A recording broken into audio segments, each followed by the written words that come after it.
You're listening to 1069 Click FM, live in color.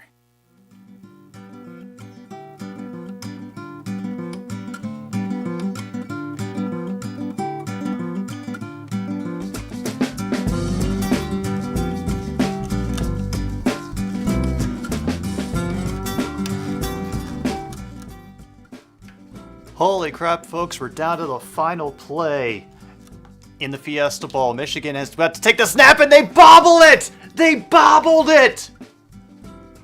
They absolutely bobbled it! Holy crap! Oh my god! That was the dumbest thing I have ever seen in my life. Oh my goodness. They were not prepared for the snap on the 4th and 10.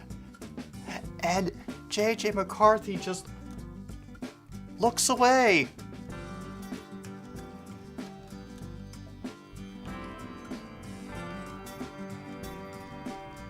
Oh my god. Oh my god. Yes, I see you got it, Logan. Card 25. It is TCU ball. All hail the Hypnotoad. All hail the Hypnotoad. Wow. That was incredible. Alright, I got you down for card 23 then. Thank you for letting me know, Logan. I appreciate it. This play is now under video review. Timeout. They want to be sure they get this one right. I can guarantee you that.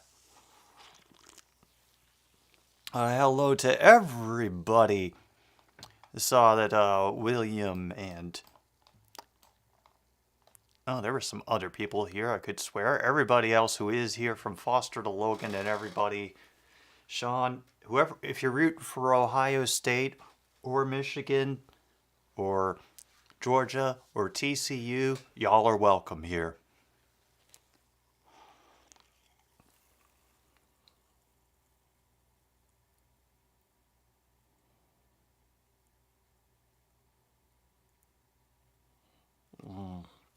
It's for a potential targeting?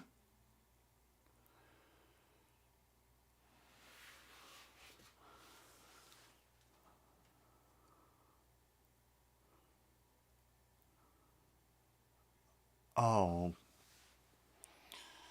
Great, they're going to get him a targeting penalty.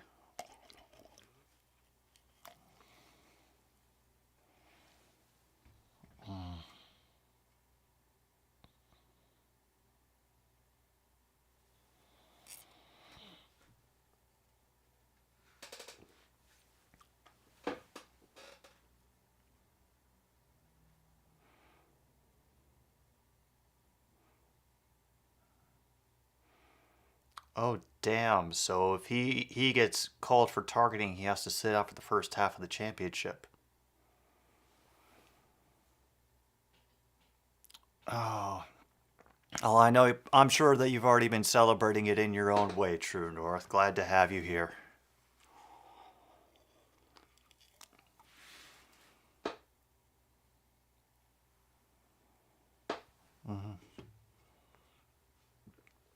Oh, I'm not surprised if you guys are behind me, by the way. I'm seeing this on the Fubo because apparently ESPN is the only place where anything happens anymore.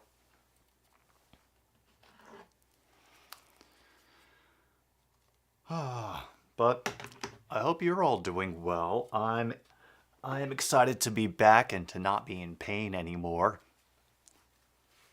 View. No foul for targeting. Oh, you can't say that on TV. Wow. One big what the fuck from one of the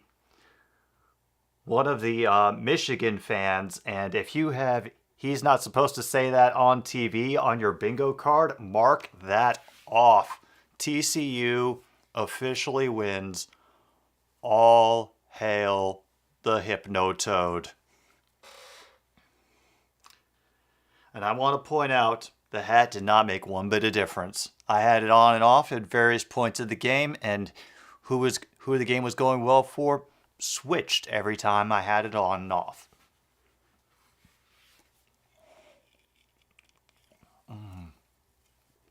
And of course, while we have a moment before they officially take us to the whatever the other bowl is that Georgia and Ohio State are playing. Oh, right, that's right, it's the Peach Bowl. How could I forget about the Butt Bowl? The Butt Bowl. Yeah, TCU wins just to lose to Georgia in the championship by 30. Well, no matter what, man, good luck to them.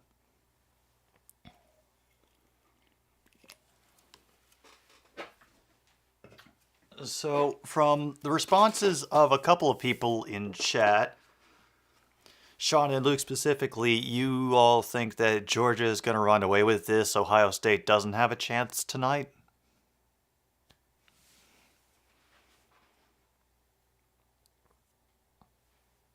Oh, damn, Max Duggan. Oh,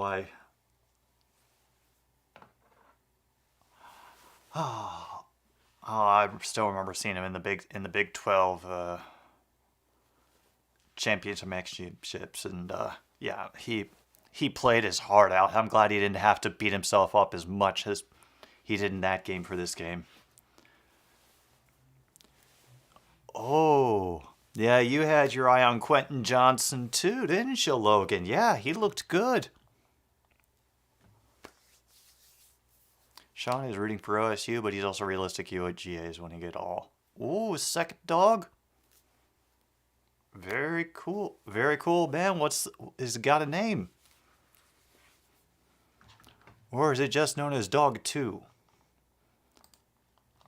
Let me see something here.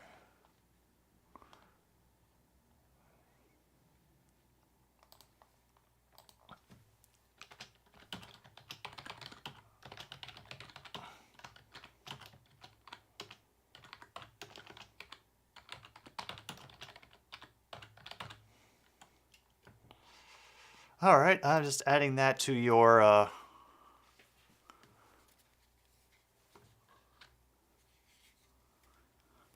Quentin Johnston. All right, better spell that correctly so that I can add Logan's prediction of who is going to be a Packer in the immediate future, which include Packers drafting outside linebacker Nick Herbig in 2023, Marvin Harrison Jr. being a future Packer. The Badgers are winning the national championship next year as well. So, we got to hold on to this.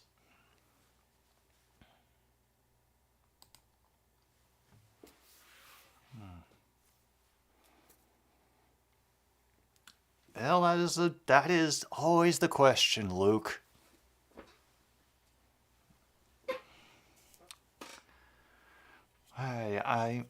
I will say, Luke, that if somehow, some way, and I know this is a long shot in your eyes, that the Green Bay Packers get in as a 7th seed and go to the Super Bowl and win the damn thing, you know, I would think that Packers fans would never want to be a number 1 seed ever again. Oh, that's another person to keep my eye on. Logan Jalen Hyatt from Tennessee. I want to say the name rings a bell from the couple of times that I focused on Tennessee in the season, but then again, a lot of stuff does not stick if I'm not watching the same team over and over again. So, wow, 51-45.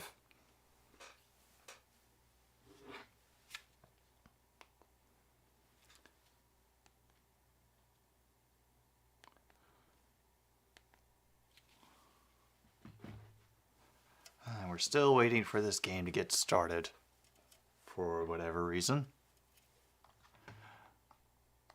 Yeah, we are getting into that time of the year that is also draft time. I saw an ad for the draft actually in the middle somewhere of this game amongst all the Jesus Gets Us ads. Yeah.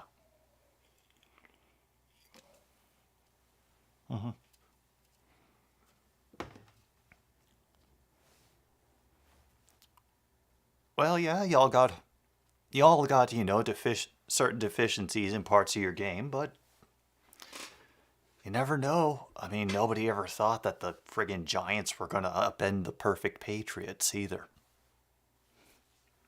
We all cheered like mad when they did.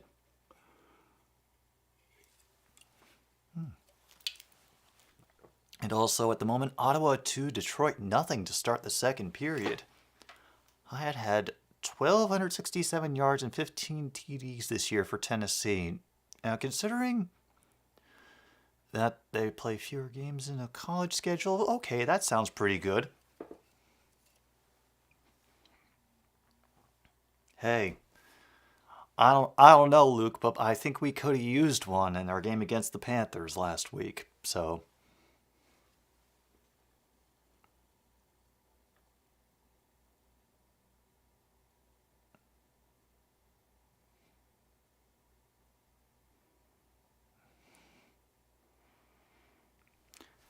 Ohio State embracing underdog status, and Detroit is on the power play.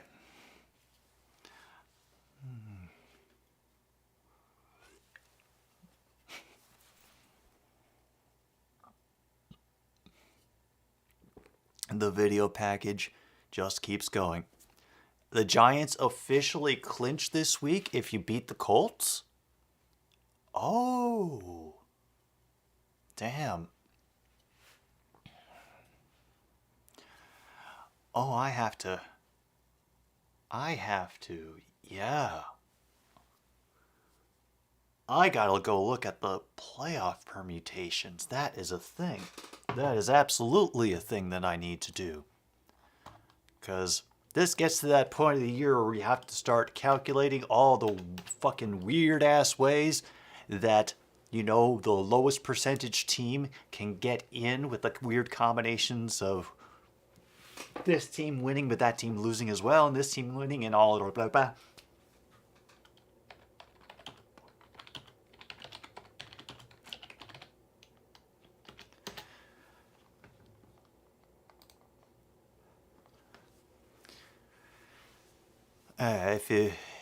That is very true. If you can't beat the Colts, you don't deserve to make it in.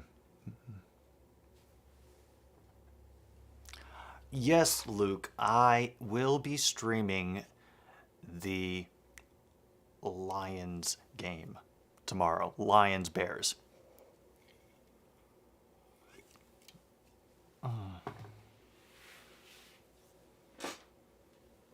As it happens, it's also a local game for me on my over-the-air network. So I will be caught up with the rest of the world. Yeah.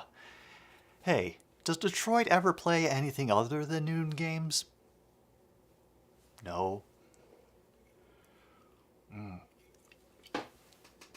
there's a dangerous looking man, Stetson Bennett. Oh yeah, that's the name of a man to be feared, Stetson Bennett. I don't know who all else is here, by the way. If you're not, you know, chatting very much, you're just hanging out to wait for the game, that's cool too. You know, I mean, we have a pretty casual vibe, so I don't expect people to be talking all the time. We just unfortunately have a lot of time to fill because, you know, broadcasts ran late and they can't deprive any of the advertisers of their precious time. Yes, the 35-year-old Stetson Bennett. They have, the Red Wings have prison uniforms, like those old-fashioned ones with like the horizontal stripes. Oh, that's actually really nice. Oh, G Factor is here too. Huzzah!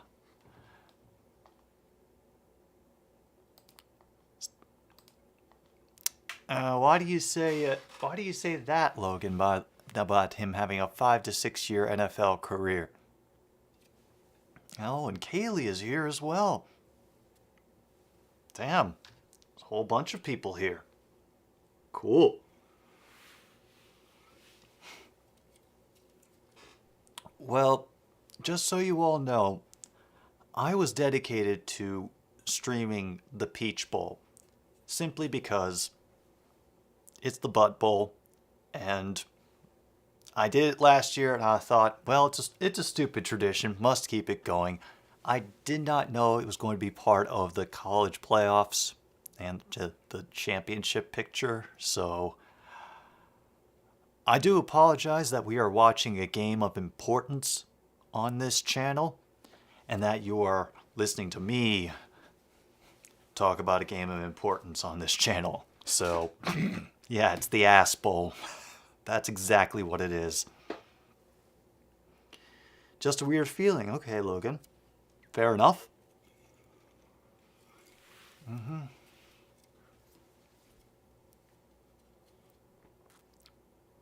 Yeah. Like, for a moment, I thought, there's a couple other interesting games that I might want to score, but it also would be funny if the Ass Bowl if the Butt Bowl was the only one that I streamed. Branding.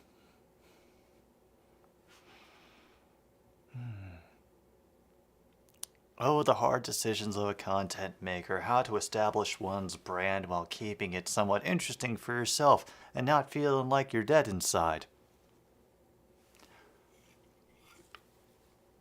I'm nowhere close to having that problem yet, don't worry.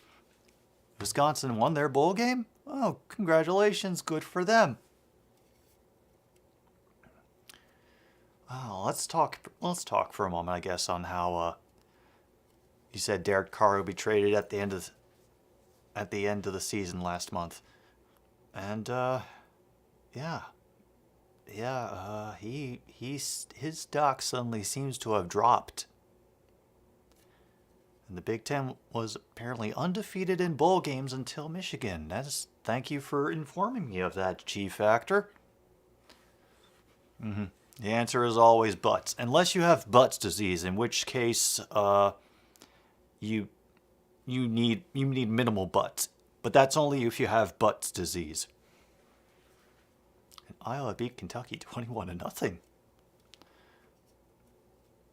Okay, so here's the deal, Luke.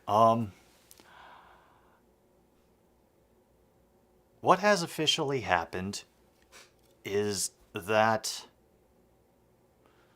what will be signed over to me is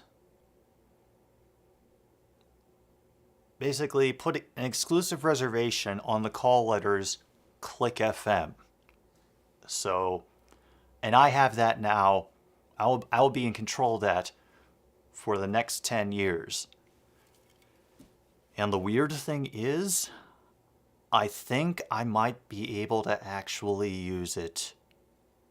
Not only for this, for the lulz, but also possibly to start a real radio station.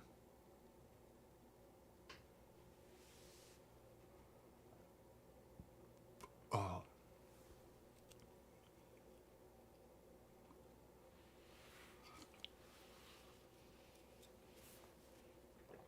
And Devante is here, so would that count for, where is that?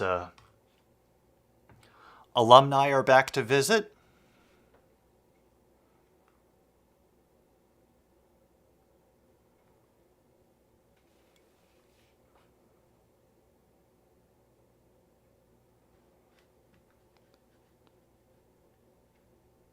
So if you've got that, mark that off.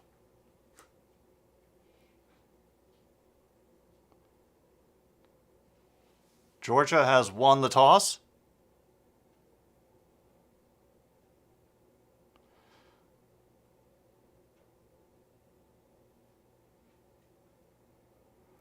Okay, so Georgia won. They deferred to the second half, so that means Ohio State will get it first.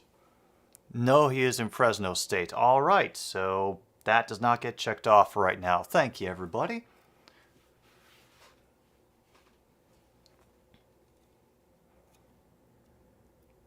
Will it have a call-in line for requests?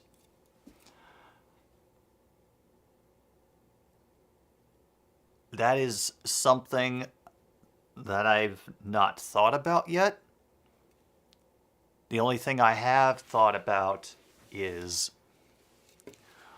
what the ethos of the station would be and whether I would want to try to make it an internet-only deal or whether I feel daring enough to try something a little more, let's just say, IRL, as the kids may say. See, that's the thing.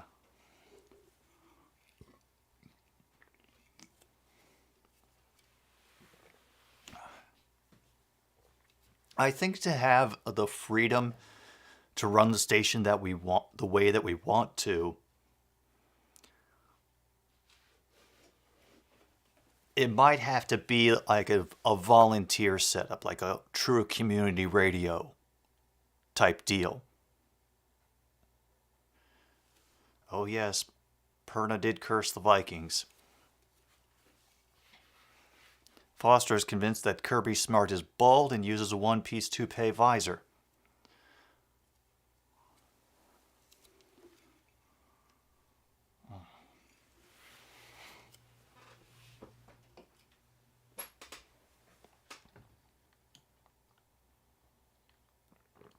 Who will be the Les Nessman of the station? Now, if I...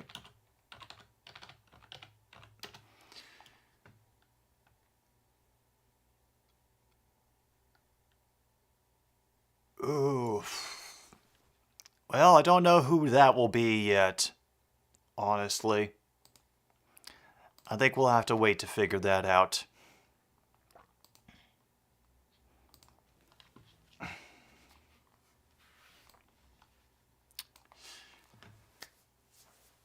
Yeah, I will just say this for now because the game has technically started and Ohio State has looked, oh, they got a first down. Well, good for them. And on this handoff, they will have to work their way up through the middle to gain about 3 or 4 yards. That run was by Dallin Hayden. Some nice effort going up the middle there. Yeah, Kip, you've got 14. I've got you down. And Detroit has scored to get on the board. And Stroud throw is way off target. Ooh. 3rd and 7 now. Clock will stop at 13:56.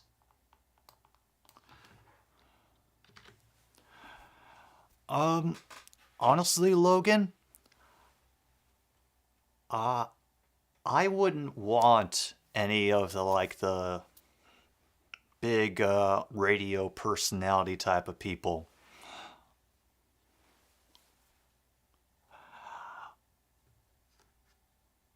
Inject as the station's weatherman. Rushing from Georgia, and that'll be a sack on CJ Stroud that will take them back to, well, much further back in their own territory. Oh, yeah. It's loud. It is loud.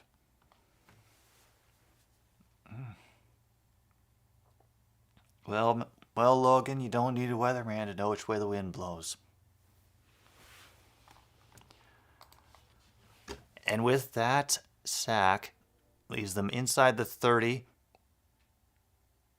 They have to punt.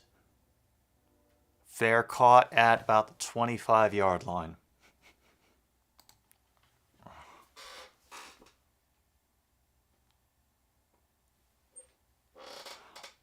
Georgia is considered the home team in this game.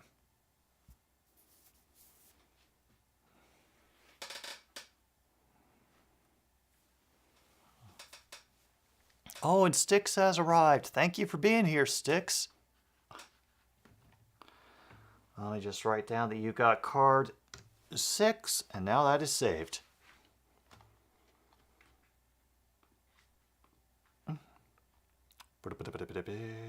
Wait, what am I doing here? No, I'm not looking at that. Hooray. On catch on the far side, that will get the first down. Mitchell will get about 11 on that. And Cheese is here. Damn. It's turning into a whole friggin' party. Hey, nothing, man. Just, here for the whatever this is supposed to be between Georgia and Ohio State after watching what was an awesome game between TCU and Michigan. All glory to the Hypnotoad. Catch made gained about 6 yards for number 1 on the play there. And if I'm looking correctly, that's Marcus Rosemy Jack Saint. Okay.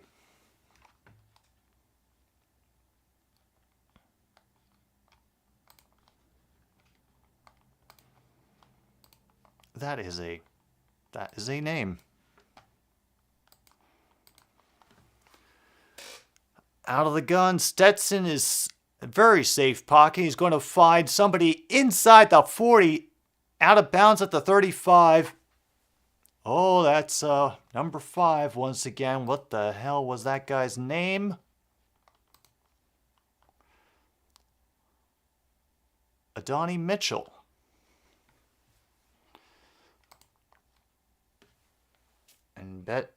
And that time Bennett has to sling it because he had pressure coming, and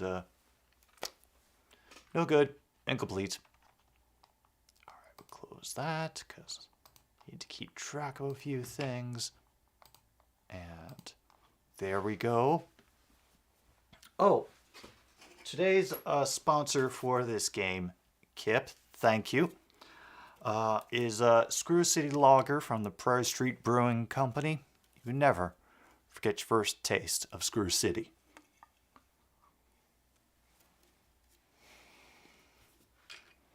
And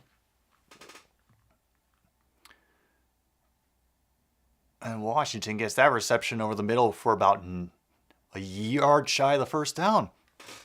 Let me just write down Kaylee's number because we hadn't had Kaylee getting one of this official list game before. Bennett has to get flushed out of the pocket, and he'll lose about 3 or 4 yards.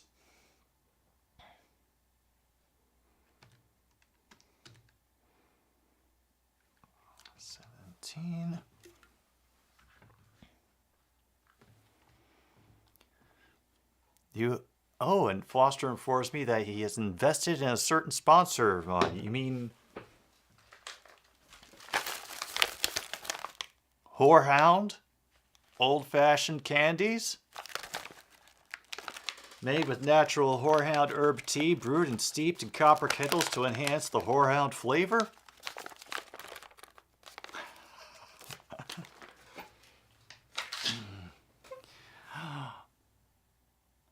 Oh, it's wide! Oh my God. They make a big stop on 3rd down and Georgia gets a missed field goal. Oh God, are we getting the shit show? Are we the ones who are going to get the shit show game? Oh no. So if you have missed field goal, mark that shit off on your card, I suppose. Oh, wow.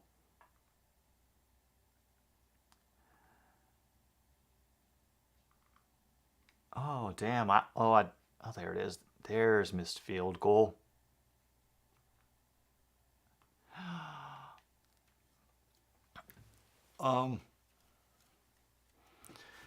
The America spot, Sean, is for anything that is within the Peach Bowl broadcast itself that is explicitly hardcore America, fuck yeah. Oh yeah, preview away, True North, preview away. That is a new benefit that I have added to the Patreon, by the way. If you sign up at whatever level, I think this is what I put it at, whatever level, you would get a preview of Monday's playlist. Oh, I got 300. Nice. Cool. Well, whoever you are out there, subscriber number 300, I don't know your name or when you came in or what exactly made you think that this was worth a click with your mouse button, but that's cool, man. That's cool. Yeah. Yeah, we are now 3/10 of the way to the death of this hat. I have made a promise that when I reach 1,000 subscribers that this hat will be destroyed. And I'm thinking just so we can make a stream out of it, I'm just going to slowly disassemble it with like a seam ripper and scissors. You know, really, really drag it out. I might have to buy a couple of seam rippers. I could destroy a few pulling this thing apart. And Pizzle is here. Hello, Pizzle. Welcome to apparently the shit show of today's two major games. Stroud has to drop back, is going to find one of his receivers wide open. That's Harrison Jr. past the 50. Damn.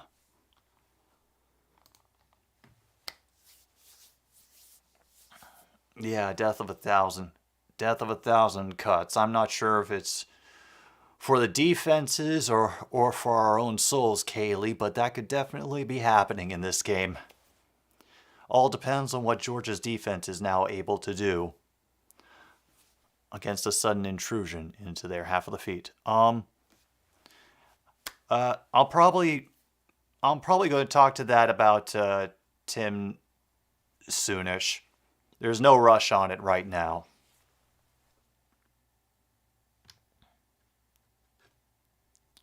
And Ottawa is on the power play.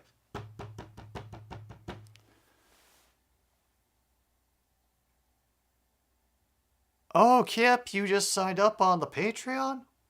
Oh. Cool. Thanks, man.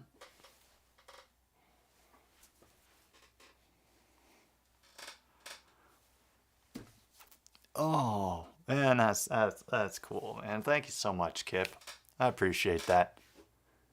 Now, Hayden will have to fight his way to the 29. 32 comes in late to try to rip the ball out, but they've already blown the play dead. And that clock is still running. We are now at about 9 minutes left to go. Wow. So,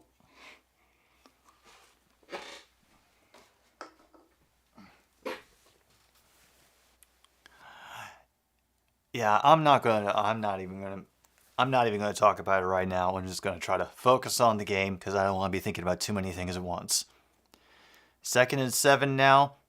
2 receivers on either side. Stroud looking, has to go in motion, waving, making hand signals.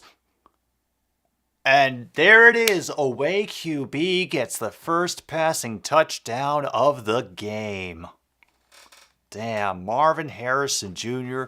gets the reception. Oh. That was just fun. That was just fun. Oh, shoot. I apologize, folks. I forgot to put in the free space. So whatever you have in the middle, just mark that off. You get the free space no matter, you get the middle space no matter what.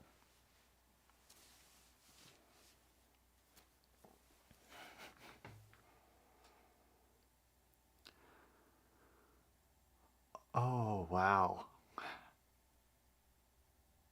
That was beautiful. The QB buying time and the directing of traffic and just a combination of a good throw by the QB and putting it in a location that he knew hopefully knew that the receiver could get to.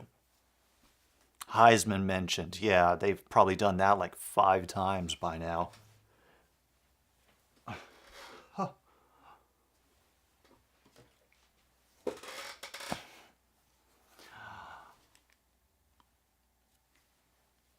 Oh, there it is. Oh, and there's your... Well, let's do... Hey, guys, what message should I send to Kip? For his hey, thank you for subscribing message. No, we haven't had a 10 plus yard QB run yet. And if we did, I missed it. There's been a bit going on. All right, so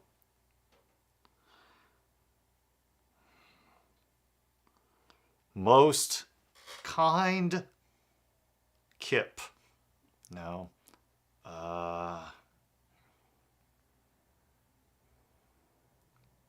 Good sir Kip Gamington. No. Oh. Okay, I could do that. A pigeon without a briefcase is just a bird. Something went wrong. Please try again. It won't let me send it. A pigeon without a briefcase is just a bird. It won't let me send it. All right, maybe this isn't a mobile only problem. Let's see if this can be fixed. All right, over to the desktop we go, slowly as I can, trying to keep my eyes on absolutely everything at once, and probably failing in the process. Oh, where is notifications? Come on.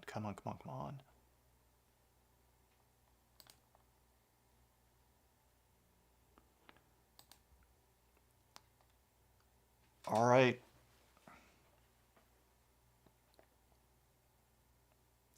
Oh no.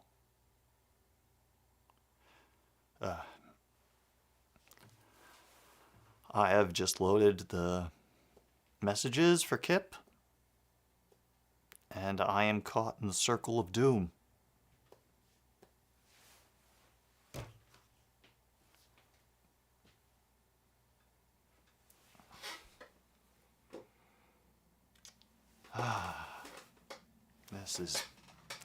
This is upsetting.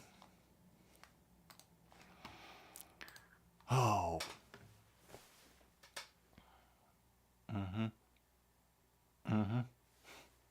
Exactly, Beatley.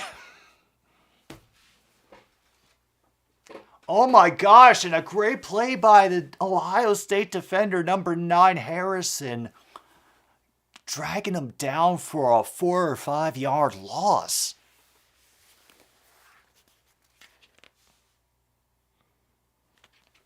Well,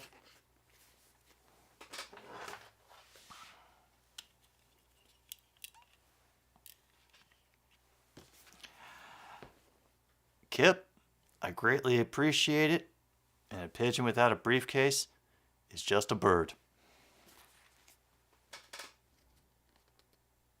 Some canned heat. There'll be a short flip on this pass, and it will get them to about the original line of scrimmage.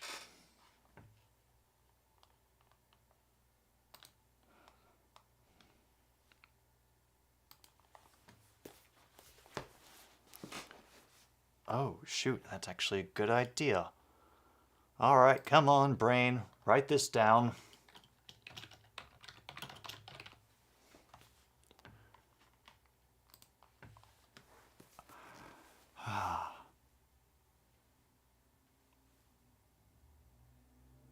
We're at 3rd and 10. Stetson Bennett lofts it.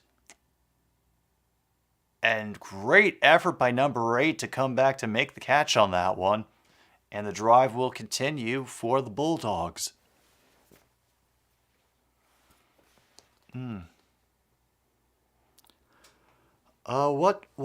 Which specific song by Canned Heat were you thinking of, Logan?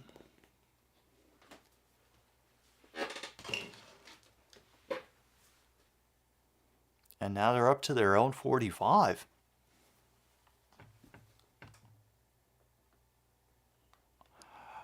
Oh, I don't doubt it. And it'll be a good effort by Ohio State's defense to limit the damage on that run. They'll only get 2.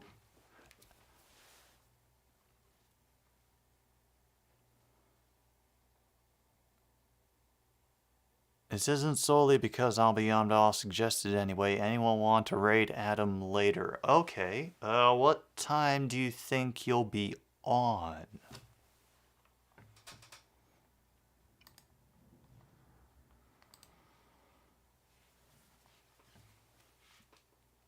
I just need to make sure that I write it down and maybe have someone in chat remind me because I can be a bit forgetful sometimes. 9 Central. Okay.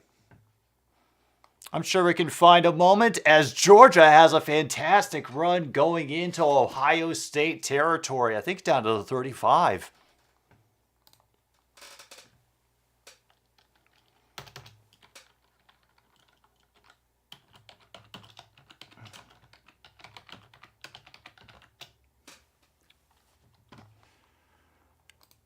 Oh, goodness. Well, that is probably something that we could discuss in the meantime while this game is going on and these teams figure out who they really want to be when they grow up. A little more than an hour and 15 minutes, yeah. A nice fake and roll by Bennett to get inside the 19 with the extra effort by number 19 for Georgia. Let me look them up, but they are now in the red zone with that. Oh, that was Mr. Brock Bowers.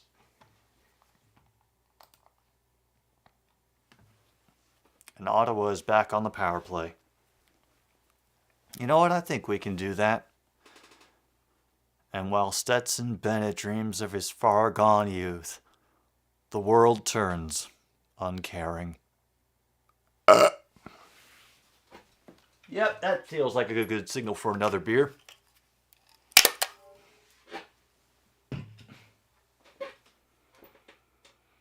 Oh, and he's going to get dropped for a loss of at least 6. Nice job there by the old Buckeyes defense.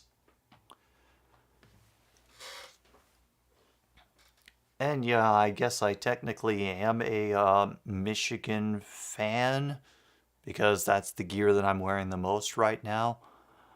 I'm also okay with an upset. Oh yeah, gotta make room for another.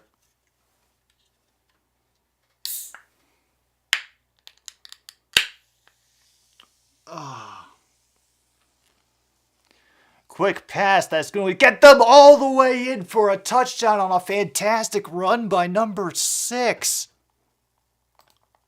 Kenny McIntosh with a 26-yard reception and run up the middle.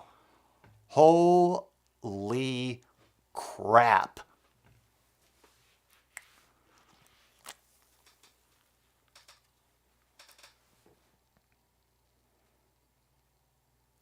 And it's just a wonderful job by Georgia's the offensive lineman getting down the field to block there. That was beautiful. That honestly was beautiful.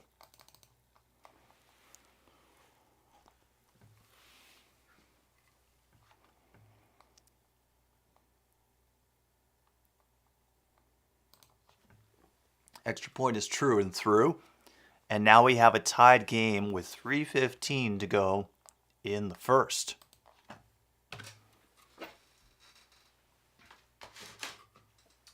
All right.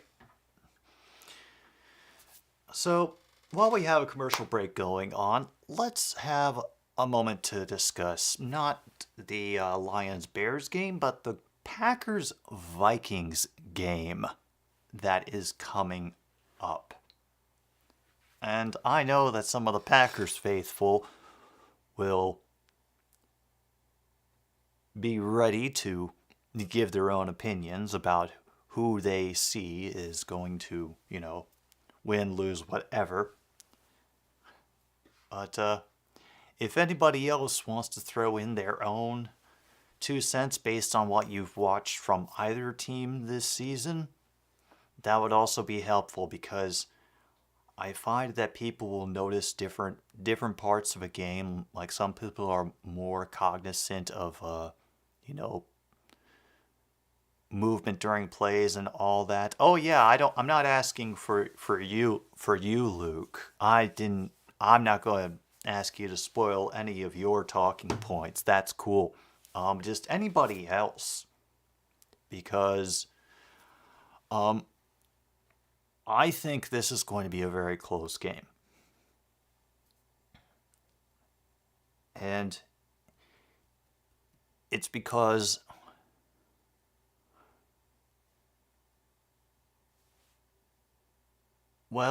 Minnesota, they have been finding ways to win. They have been very fortunate. They have had things go their way.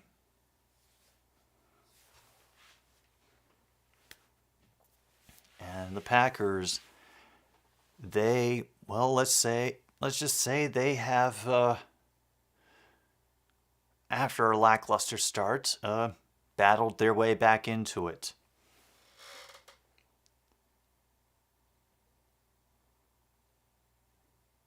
I think the only way Green Bay wins is if they remember that they have a run game.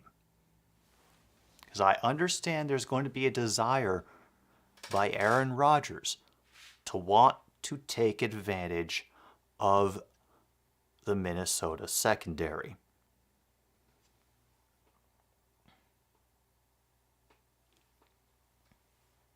But I liken it to an older, bigger sibling tormenting a younger, smaller sibling.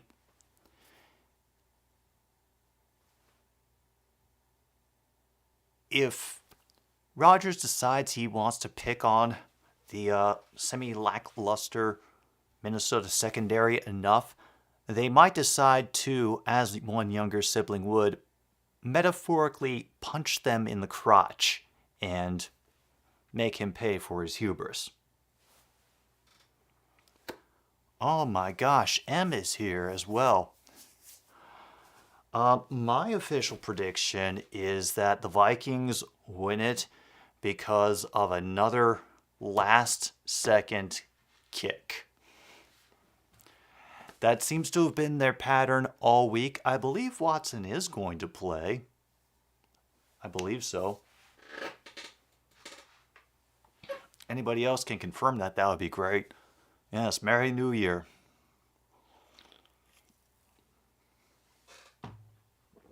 Are we running a heist, M, with the frozen concentrated orange juice crop report? Well, we all hope for crotch punching kung fu, as long as it's not our crotch that is being punched. Unless you're into that, in which case, try to make that clear so nobody interferes. M? I mean, the way that the Panthers just absolutely shellacked us. I mean, I was prepared from what I had heard about Caroline's performance this season to watch out for your defense and to watch out for your run game. And apparently I got the memo, but the Lions didn't. So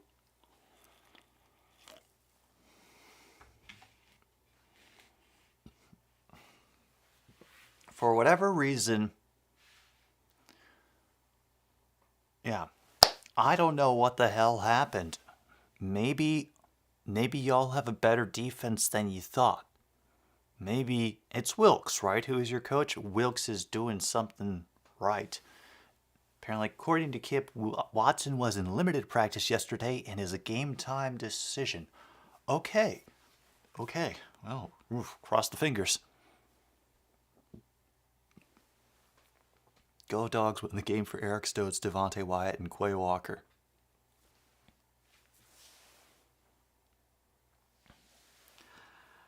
Oh yeah, I say that. The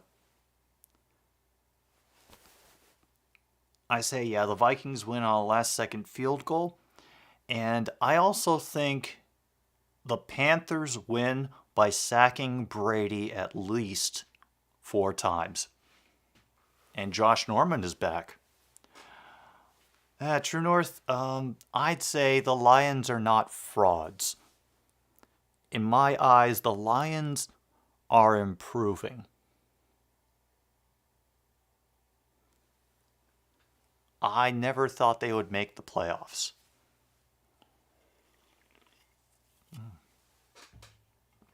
Andrew Summers tells me that he does know that Derek Brown, the Panthers' star defensive tackle, personally backed Wilkes as head coach. Oh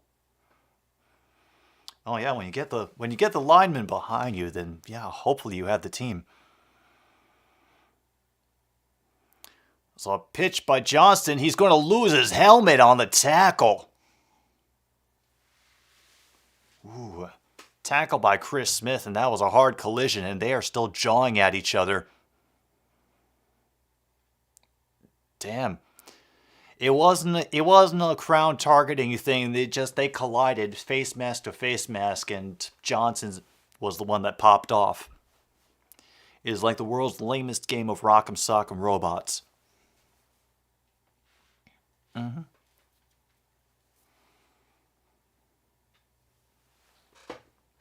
Second and 3 now for Ohio State. Stroud and the shotgun single back behind him.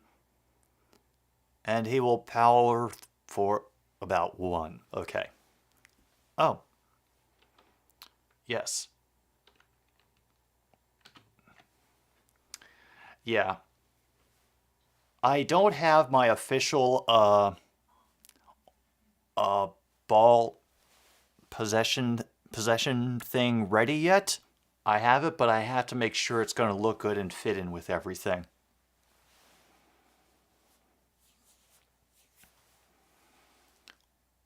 After how the Panthers looked against the Lions, shutting down what has been a white hot defense a white hot offense, forgive me, for a good portion of the season, shutting them down, and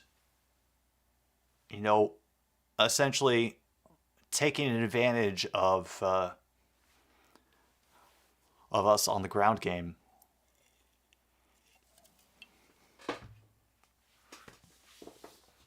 I think you guys have got something fun going on, and I hope you can build on it. True North says Nathaniel Hackett did not deserve to be the scapegoat. Stroud has all the time in the world, has a high throw for number 2, and he'll get knocked out of bounds at the 40.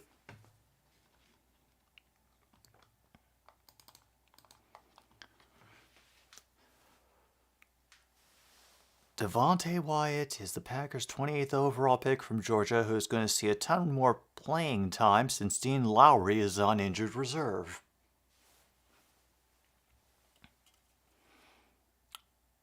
The tight end just hurdles a dude and ends up falling a yard and a half shy of the first.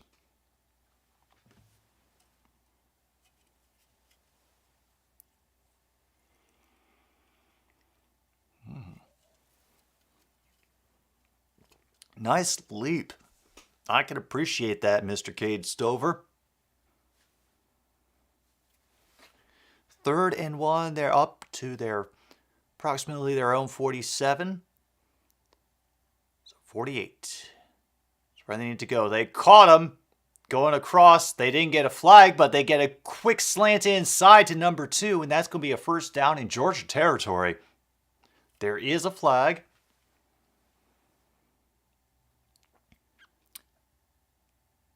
Emeka Ebuka. All right.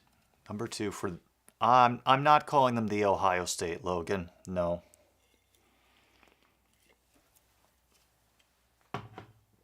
As much as I appreciate, the fact that they could dethrone the championship team, I'm still not down with the whole definite article nonsense. Please elaborate on why Nathaniel Hackett did not deserve to be the scapegoat, True North, while I respond. Tua's playing career, no, I don't think it's over unless he makes sure or really, really lobbies for the Dolphins to improve their offensive line in the offseason. And if they don't, I do not see good things ahead for Tua. As the Ghost of Christmas Present may have said,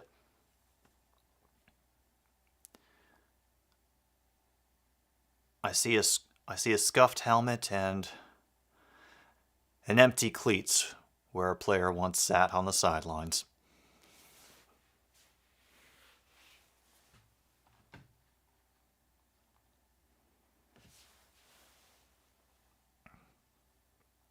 Yeah, G-Factor, I worry honestly about the quality of life for many, many players after football, which is why any opportunity for them to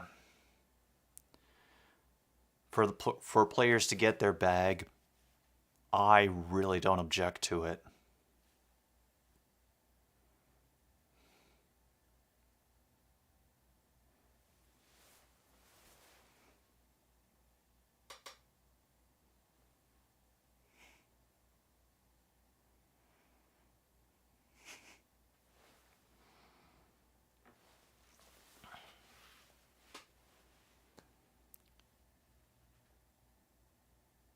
I definitely think there's a chance the Packers could win this Sunday, but they definitely have to dedicate to the ground game. Because that is one of the best things that they have going through for them, Jones and Dillon. And if they don't, then please, please, please run Aaron Jones out of town on a rail.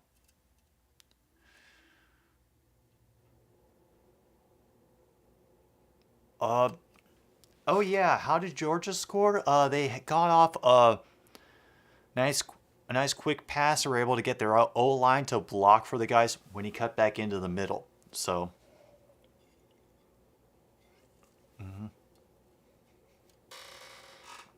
it was actually a really nice play.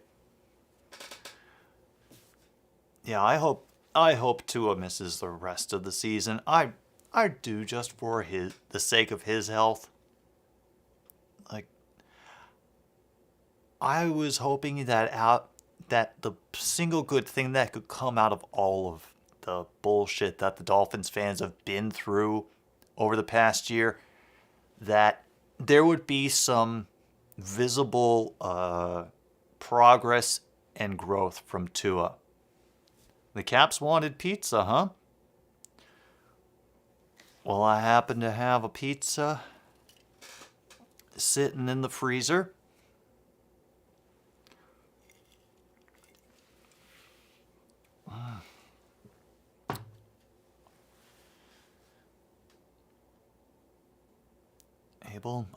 Abel fears that he might pull a luck and just leave before it gets worse.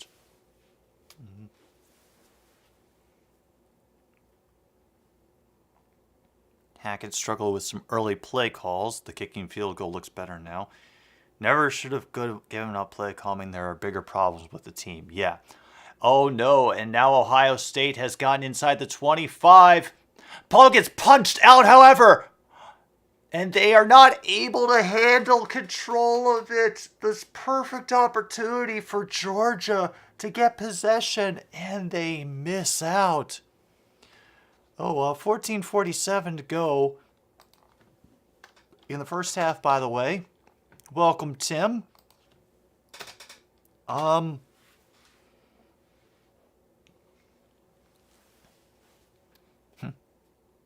To be fair, the current owners didn't hire him. Hey, Ron, making the chicken nuggets and french fries on your own instead of picking them up from the drive-thru, that makes you totally an adult. Absolutely an adult. Let me toast you with a Screw City.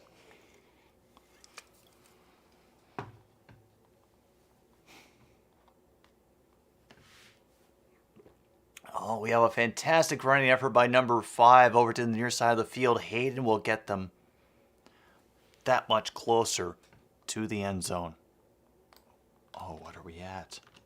14 minutes to go. You're giving up the sauce for a bit? That's fair. That's fair.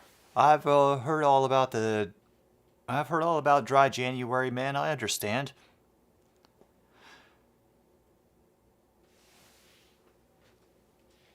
And the pizza bagels. Absolutely. Nothing wrong.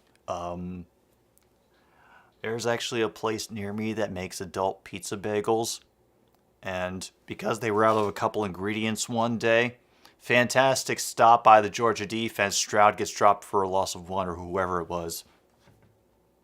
Yeah, that was Stroud. Yes, G-Factor, thank you. Leafs just scored 2 in 24 seconds. They lead 5-2 over the Avs. And Logan's already shit-faced. Oh. Who the hell knows? But yeah, Ron, you get back to when you get back to it. It'll still be here. Assuming that there isn't some grave, horrible disaster that alters reality.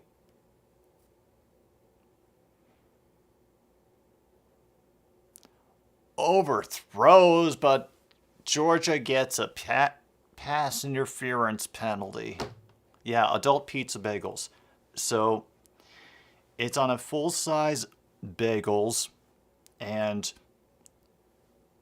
you get some mozzarella on there, pepperoni, but the bagel, it's an everything bagel. And instead of marinara sauce underneath, they put pesto. It makes me feel classy as I eat my pizza bagels. And Canada, yeah. The other name for Canada, Canada defeated Sweden 5-1 in the World Juniors. So yeah, if you want to get daring with your pizza bagels, try putting pesto in there.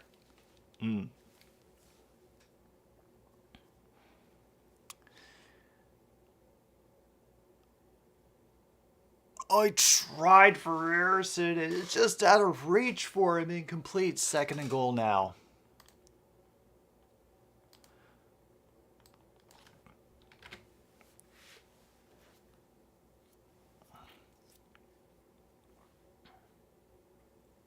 Unless the maple syrup people defeated the IKEA people. Luke, there are good ways to... Actually, there's a really good way to not remember a second of 2022. And I'll let you know about it at halftime.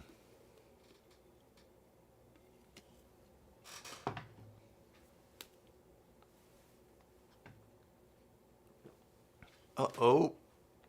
Somebody wanted to... Oh. Timeout now for Ohio State. That is their first timeout taken. And Detroit has tied up Ottawa.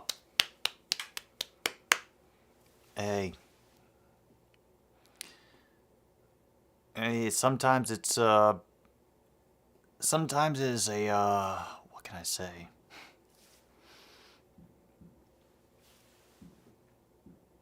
For as weird as the world can get and as frustrating as things can be, I always like to think that there is hope for the future.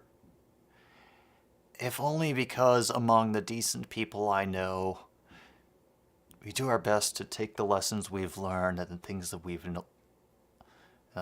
we've discovered and, fold them into ourselves and try to become better versions of the people that we are. The car people have tied it up with the maple syrup people. Good for them. And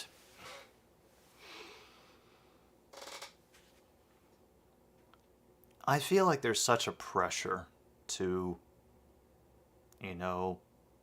improve everything about yourself. Yeah, we got 300.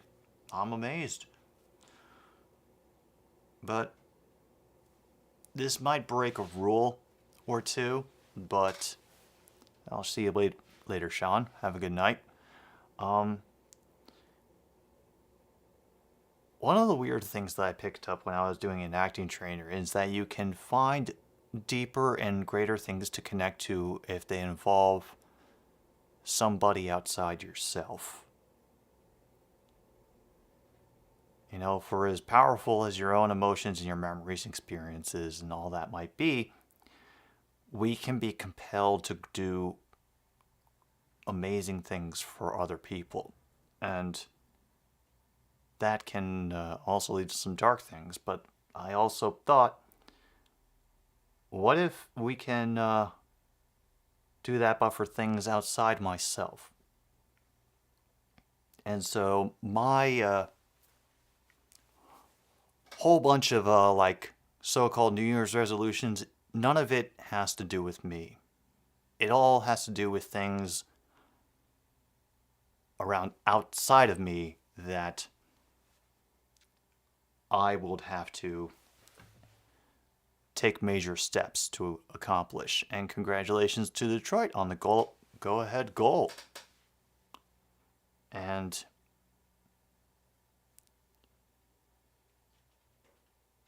it actually feels possible because it's not putting the pressure on me. It's just can I finish this by this time? And it's not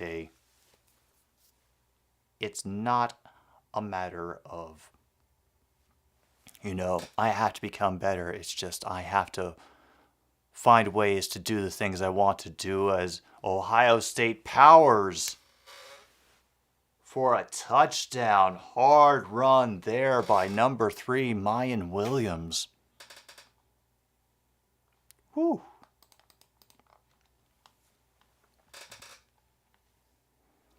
And Detroit just got their 4th goal. Damn. Oh, God, the Bally Sports people. Oh, God, they've been trying to get me to subscribe to them with the promise of being able to watch all the St. Louis Blues games.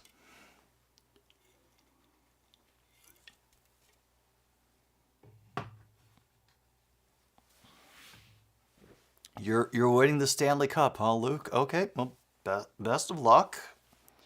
There's no such thing as jinxes, Maxie. Let me just explain something to you real quick, because I don't know if I don't recognize your name. Yes, let's get hammered. This right here is my Michigan Wolverines hat. It has Michigan State Spartan colors, and so because of that, many people consider it cursed. And I was wearing it off and on at different points during today's game between TCU and Michigan.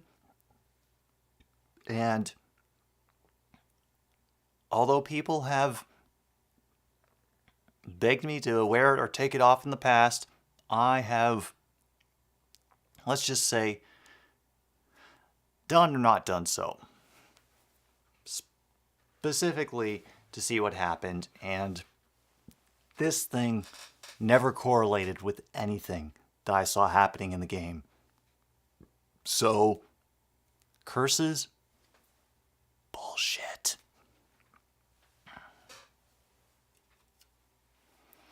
Yes, Red Wings gone to Super Bowl.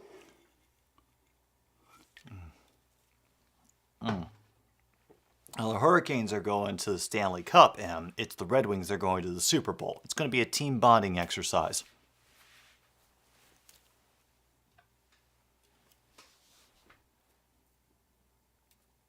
Hey, I'm just telling you what happened today, Foster.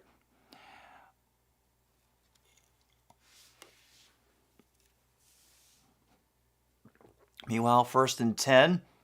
From the 25, Stetson Bennett has to dance around in the pocket to avoid the pressure, and it is intercepted by Ohio State back to the 30-yard line by number 22 for Ohio State, and that is on defense, Steel Chambers.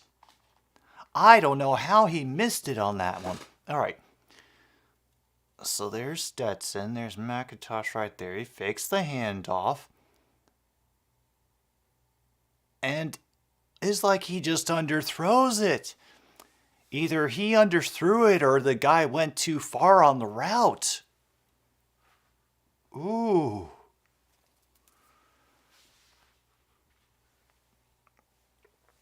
Braylon Allen next to Marshawn Lynch, you say? Ooh.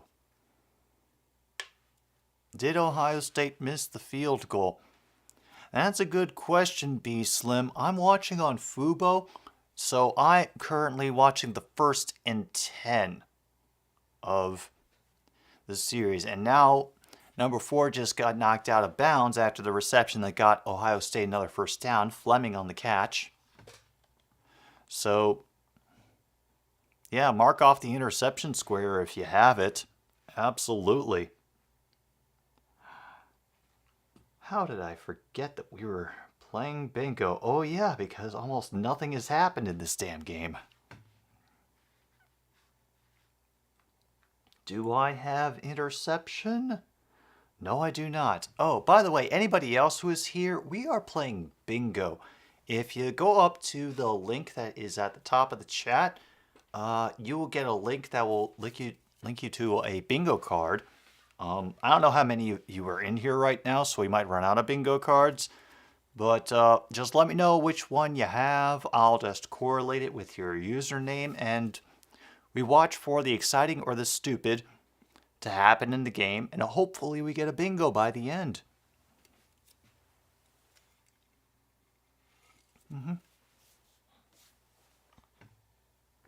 There are 15 people in here. That confuses me, but I'm not going to get confused about it. Oh, nice pass by Stroud to get the touchdown to Marvin Harrison Jr. Holy crap. Even Stetson Bennett can't be mad at that. That was a nice play. It really was.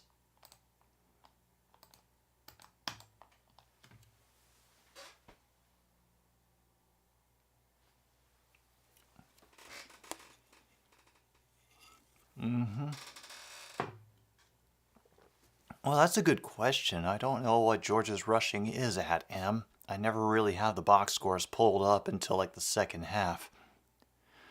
But holy shit, the extra point is true and through.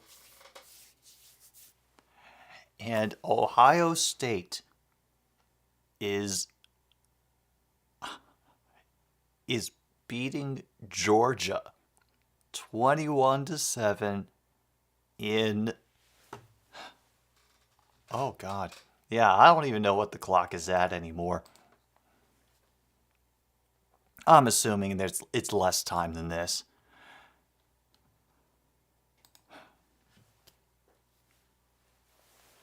That's fair, Cheese on.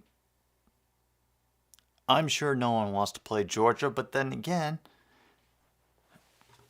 whoever wants to play Ohio State either.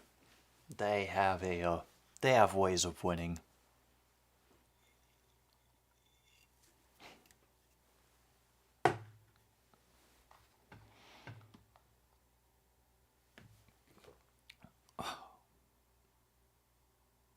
Nice.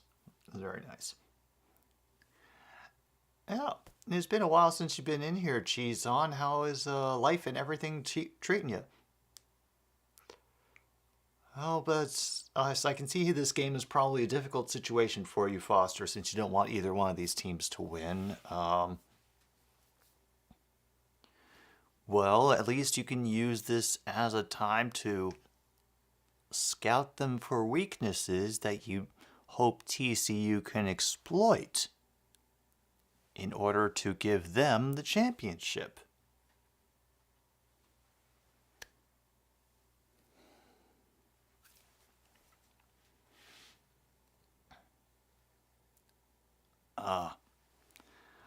I understand, Cheese. So the old problem of life interfering with life.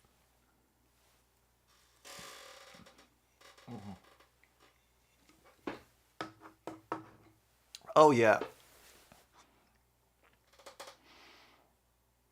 I would think you'd be busy as hell, Cheese. I mean, especially up here because we got another high risk warning for spread of COVID. So I don't know how many people are actually attending any of the New Year's celebrations going on, but that's kind of the reason why I was excited to look at this game instead of, anybody's facing a darkened bar on New Year's Eve. How terrible the Titans looked on Sunday. Oh, what? Oh, the Titans.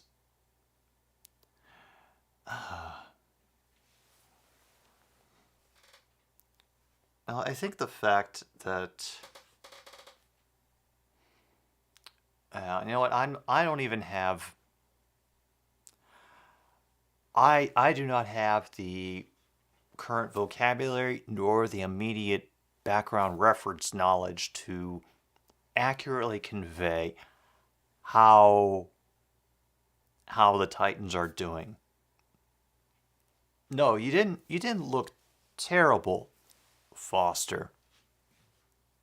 But for the team that most people picked to win the AFC South this year, it's been, yeah. Well, that's one thing as well, True North. Stop wasting Derrick Henry, and Logan is switching allegiances to Ohio State. Yeah, the Cowboys looked bad.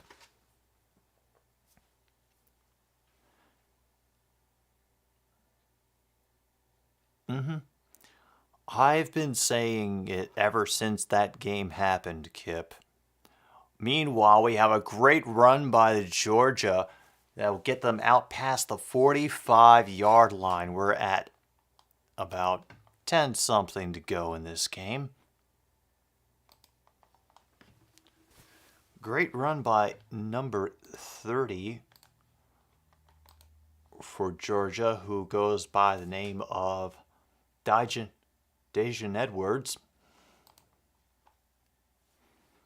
So now they have a first down at the 46.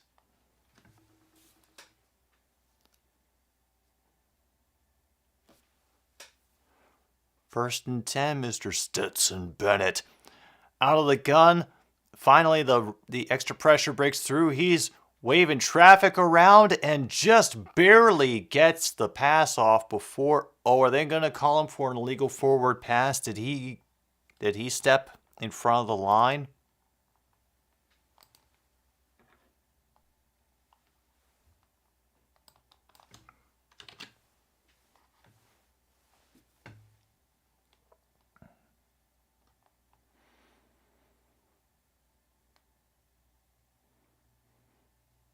Yeah.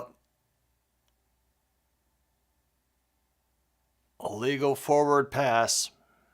Lost it down. Second down now.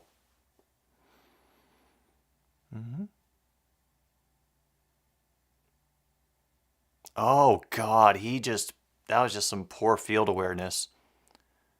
And now Stover is going off the field for Ohio State.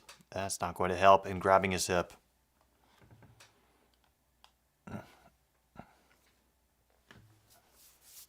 A lot of people pick the Colts, but this is just a weird season in the South divisions. Honestly, It's like the NFC East was a couple of years ago. And they're going to try to launch from Bennett. Great catch and adjustment by number 11 Smith to get them deep in Georgia territory.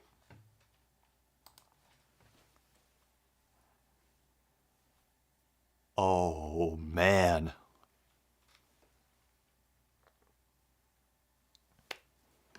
First down. Sam Darnold and Stetson Bennett are the same age.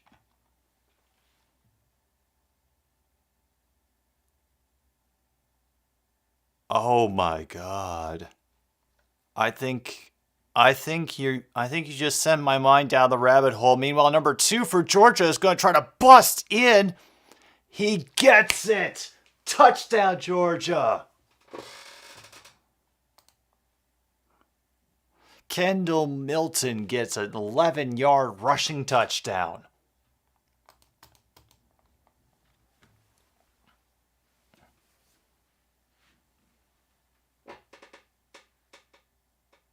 Oh yeah, no, he broke that plane. Yeah, solar flare. OSU is coming back. Or, actually, sorry, Georgia's coming back, but let's just see if OSU can do something. I'm probably sure they do. No solar flare. This is the cursed Michigan hat.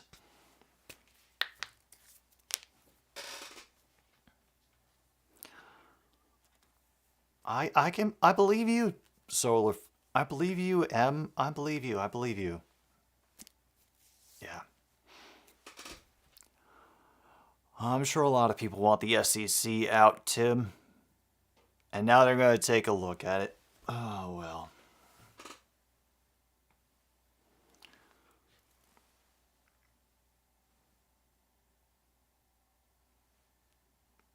Oh, there's the halftime music. Awesome. Colorado is now on the power play. Leafs Kerfoot to the box for tripping.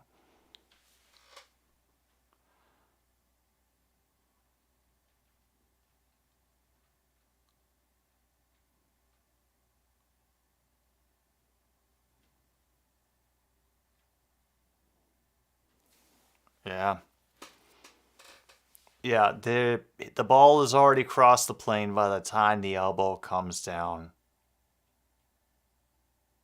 Yeah. Point of the ball has already crossed the line.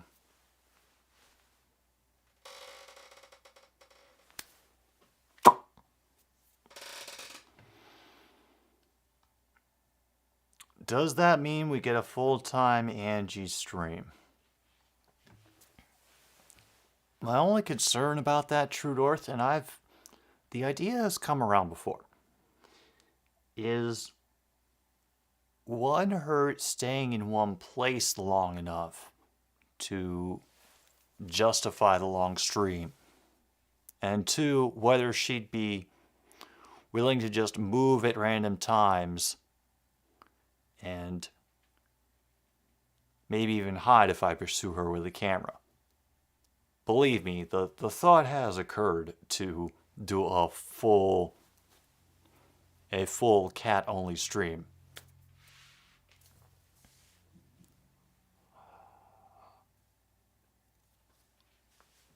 I was just figuring out a way to get the animals to agree to it, and she's doing good. She's doing good. I think I may have figured out how to get them to stop stealing each other's food, which is nice. And Monty has taken possession of a wonderful cardboard box by the front door as his new home. So yeah, he's living in a box.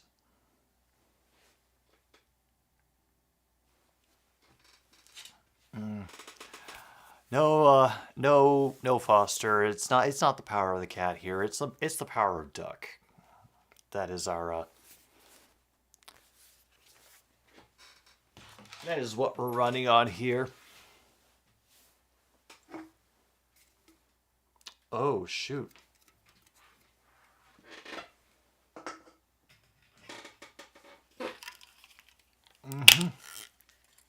Exactly. In this box.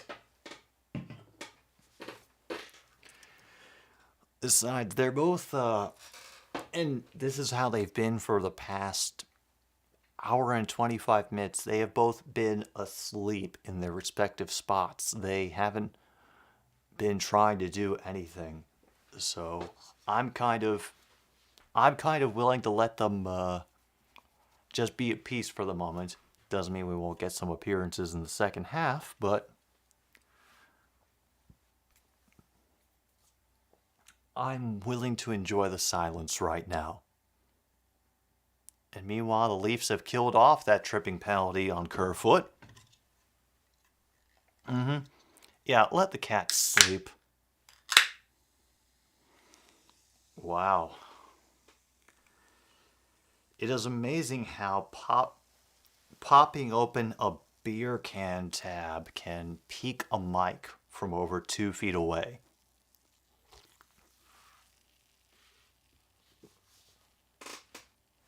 That is some high-end response. Damn.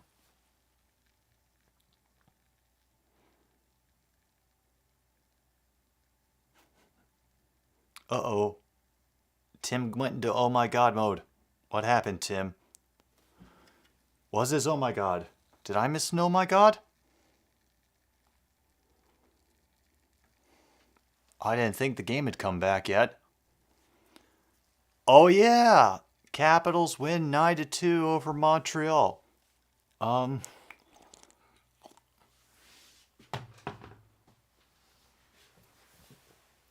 Applications would start for paid positions when I find enough people who are willing to commit to a stupid mission statement like I had. So that's going to be interesting. You know, no, just me being dumb. That's all. Yeah, we'll say it counts, Kip. We'll say it counts. They got pizza with extra cheese over in the Caps game, 9-2. Damn. And volunteer positions, yeah. That,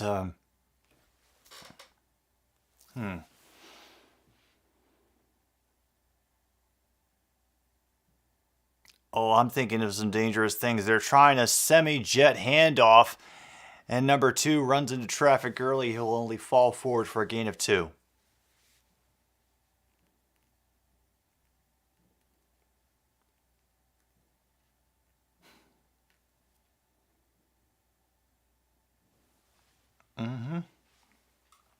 Hey, any victory is a good victory, man. Especially against those dangerous Canadian teams. Because they are the Bell standard for how hockey should be played at all times, and not just a bunch of jerks from Carolina. Incomplete on that pass for Harrison, by the way. It's now 3rd and 7. We're down to 8:36 to go in the game. All right. Ohio State has 2 timeouts. Georgia still has all 3, and the Hurricanes have a 10-game winning streak. Oh, how did I know the Hurricanes were going to come up?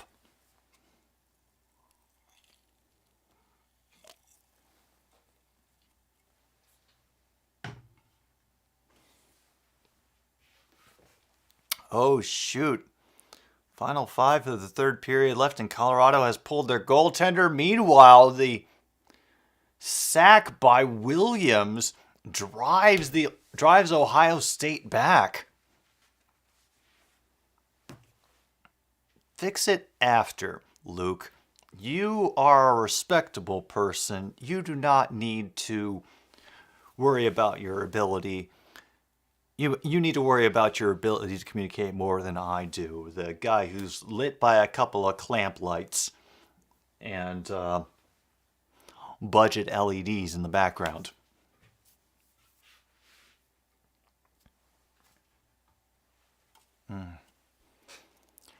No, the Carolina Hurricanes are not a common enemy that we can all get behind. In fact, we should encourage the Carolina Hurricanes to piss off people more often than they do. Fair catch by Jackson at the 38-yard line of the Georgia Bulldogs.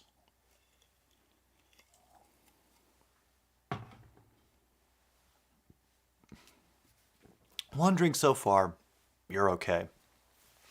Absolutely. We have a goalie goal, Matt Murray with the empty netter.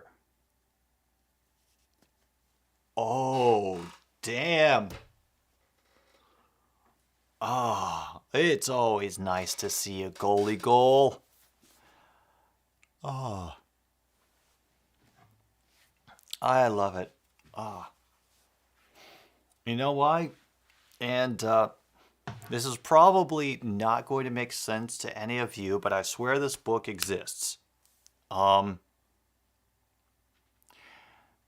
So there's this children's book that I once read about a fat kid that gets sent to military school because they think he'll lose weight. There. And he finds ways to keep the weight on, but also gets recruited for the hockey team at that military school because he's so big, he essentially blocks the entire net.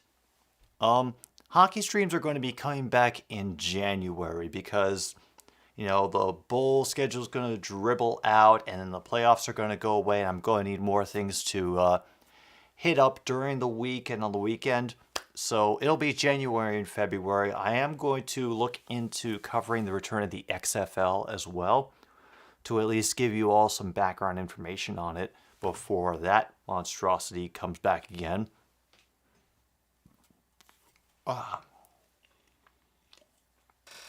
But anyway, this children's book. So they employ the big kid as the backup goalie, and he gets in his practice, has to come in for the last period of a championship game when the main goalie gets injured. And basically, circumstances conspire to, at the end, essentially give this kid to not win by making the game-saving goal, but actually making the game-winning goal. A goalie goal from across the ice. It's wild. It is very wild. I remember reading it, but I don't know what the title is for the life of me. USFL is still off the books unless Case Cookus is doing anything fun. In which case, we drop everything and we go to pay homage at the altar of Case Cookus.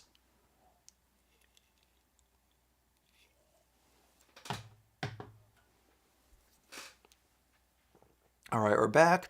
24-14. The Ohio State players looking a bit pensive on the sidelines. We are at 7:41 to go. Georgia, 1st and 10. Bennett under center. It'll be a handoff under the middle, which will now go across midfield. Cutting back inside is number 6, and he is going to go down. He trips on the turf and falls down at the 11.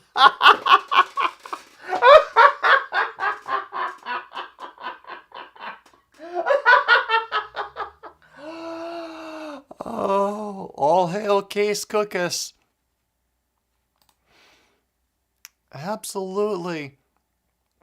Oh man, they're going to give him so much shit on the sidelines. McIntosh is going to get ragged for the rest of the night for that. I guarantee. And we're now at the final minute. We have a pitch to number 30. We'll get them down to about the 3.5. Clock will continue to run. We're now at 6:45 to go. As it's 2nd and goal for Georgia. They could be climbing back. Folks, we might have a game after all. Mark, welcome. We're having a good time watching the Butt Bowl, or as it's known in proper circles, the Evil Restaurant Peach Bowl. And I'm sorry, no. I will not support Chick-fil-A. I'm sorry. This will be a direct snap this time. I think they had a different QB in there. That is number 13, Bennett, who is going to get the rushing touchdown. Oh, no, that's Stetson Bennett. Sorry. That shows you how many Screw City Loggers I've had tonight.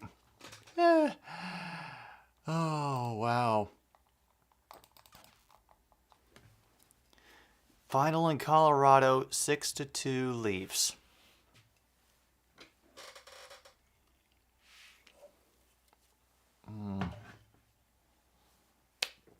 And Georgia has pulled within one. All they need is the extra point to tie this game. McIntosh getting all the high fives on the sideline.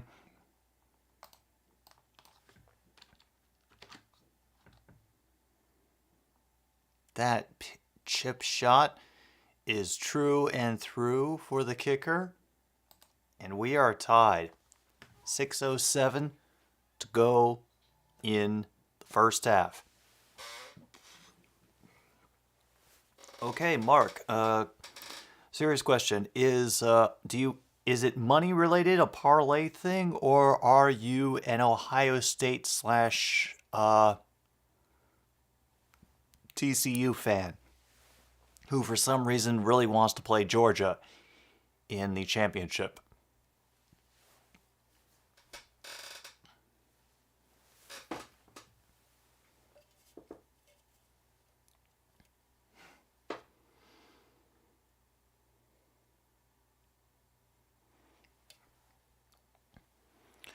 Whose rushing defense is better, Detroit or Tampa?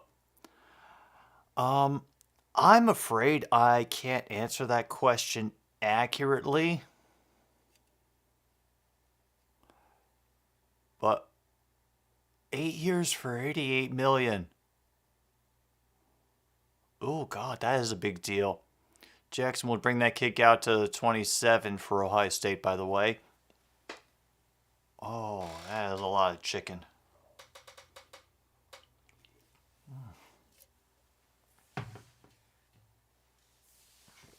Money related and New Year's related. Also, I like David Andrews because he was from the Bulldogs. He's a center for New England. Okay. Hey, as good a rationale as I've ever heard for selecting a team.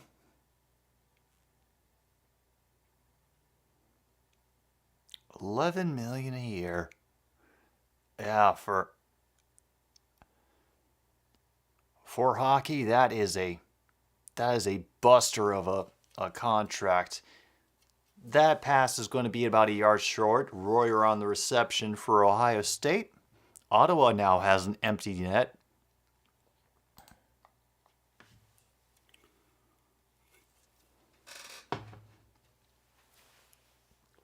Largest deal ever written for a Bruins player. Really?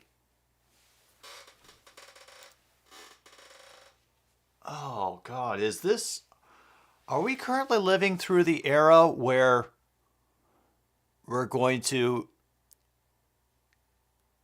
see the NHL salaries start to be ridiculously inflated and start to really screw with team budgets? Detroit wins 4-2. True North thinks they choked the game away. Kip has Foreman for fantasy, but he's not sure about starting him as he fears Tampa's D can stop them. All right. Meanwhile, Mark informs me he's a Penguins fan. Oh, looks like Hayden got stopped on that attempt. And the Sabres are good this year? Dang. Yeah, just for full transparency, Marcus Godley, if you're still here, I am actually a lifelong Capitals fan. And I know that the Caps and the Pens are fierce rivals. But I'm going to do my best to not hold that against you. 4th and 1, and Ohio State is simply trying to draw them off sides. Yep.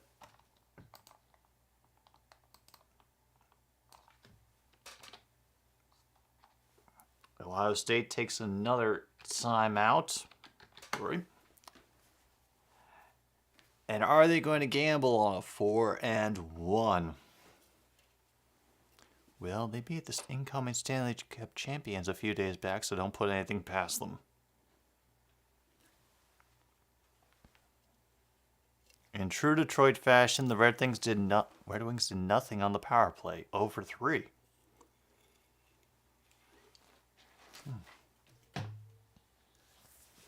Honestly, it would be kind of cool to hear that the Sabres got competent again. I'll be honest, even when I was really paying attention to hockey when I was younger, the Sabres were just one of those teams that sort of existed. Sort of like how they are now.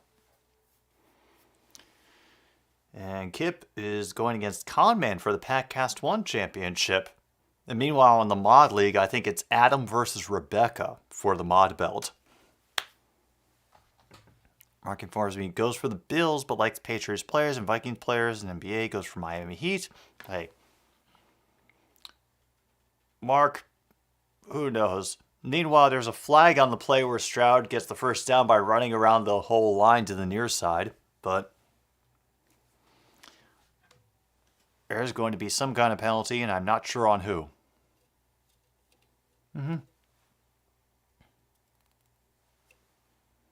Illegal motion on the offense. That's a no good, boss.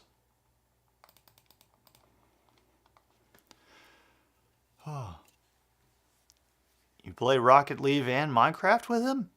Oh yeah, no, Conman's good. Conman has actually helped me with something that as soon as I find the files again, because I can't remember where I left them, I thought I downloaded them, but that's going to be something that will be preparing in the new year. Not for tomorrow's stream, but further on in January. Some little things from Conman are going to be folded into the... Oh, there's somebody down for Georgia. Number 32. Oh, dear. And he is holding his leg, just cradling it. As number 32... Brenton Jones, first-year player on special teams from Steubenville, Ohio.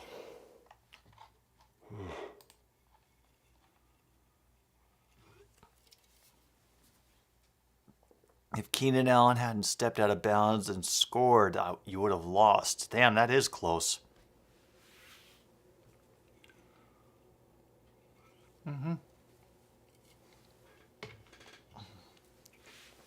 Oh, you're a Rocket League player too, are you, Mark?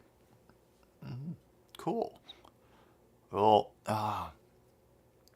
honestly, Minecraft, I have played it off and on for a number of years. I enjoy the exploring of the world and like the building up of a home base and all of that. But I could never really commit myself to the time to, really like move toward the end game that is like specific within the Minecraft world.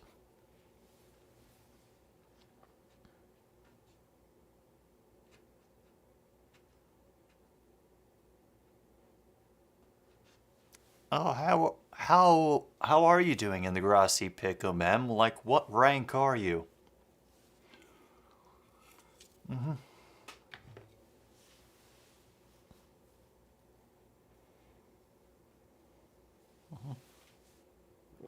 Oh yeah, somehow we have brought in esports people, which I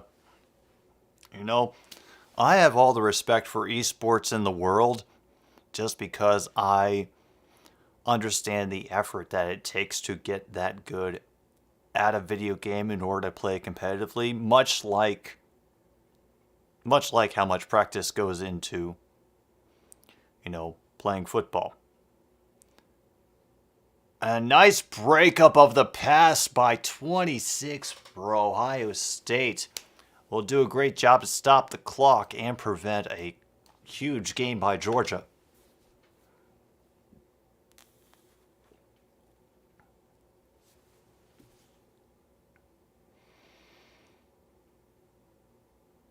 Oh, yeah. No, that was just great timing on his part.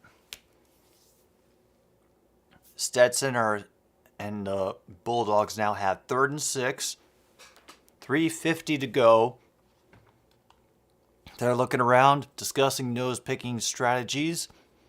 Out of the shotgun, number 4 is in motion to the far side of the line. A snap.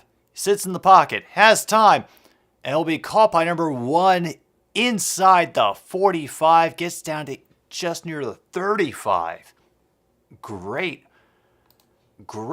catch and great run through the middle by number 1, Marcus Rosemy-Jackson.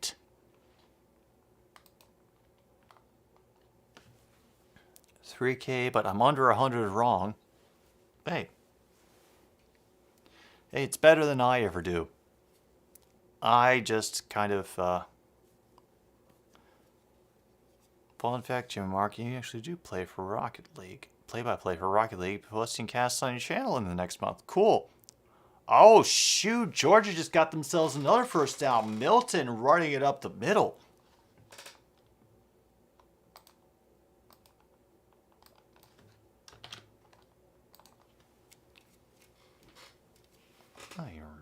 Write that down so as I remember.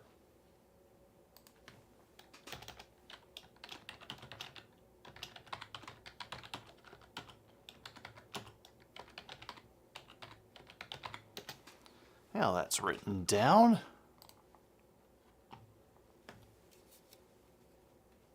And now 1st and 10.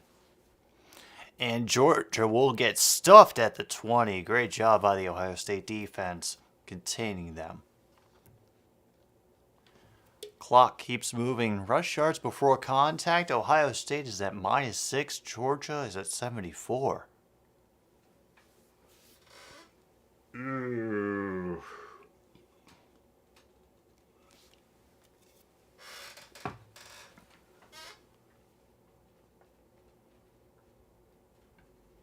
Second and 10 now, Mr. Stetson Bennett. In the shotgun. Fakes a pitch to the outside and then throws it there anyway. And it's off the hands of the receiver. Wide open drop. That is one if I ever saw it. Yeah. Wide open receiver drop. If you have that on your cards, mark it. Whew.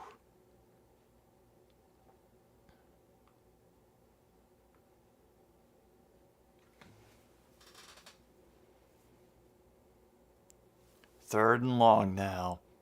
Betson shotgun back at the 25. Extra pressure coming up the middle for Ohio State. They flip it underneath to number 84, and he'll be stopped at least 4 yards shy of the first down.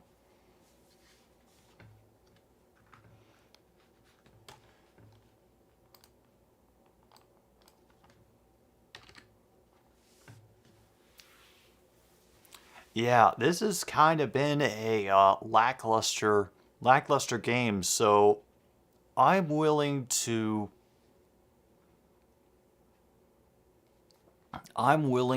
at this point, because of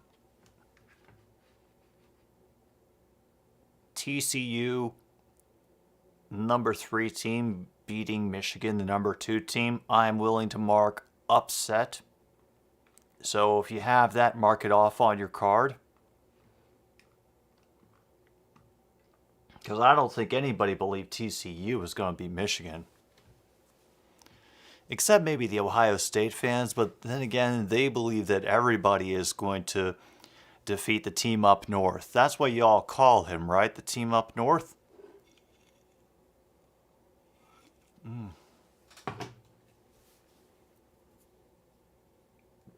Yeah, the Cardinals are another team I I feel bad for Kyler Murray. He's going to be stuck there, and they're going to cycle through coach after coach and different scheme after different scheme. And somebody who could have, been like the spiritual successor to Doug Flutie is going to be let down by awful management and cheap ownership.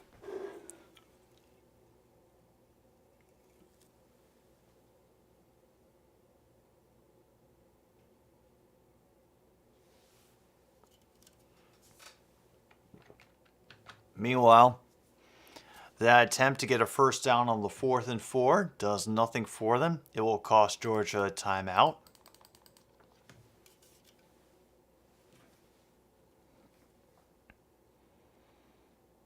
Robert Kraft, owner of the New England Patriots, also owns Esports Oxygen and Boston Breach and Boston Uprising. Oof. Oh, that is right, Em, and their GM took a leave of absence. Oh my goodness, I forgot all about that. And I don't know exactly what it was related to, if it was because of nonsense in his personal life or because of bad personnel decisions, but oh no, we've got a 32-yard attempt by Georgia to take the lead.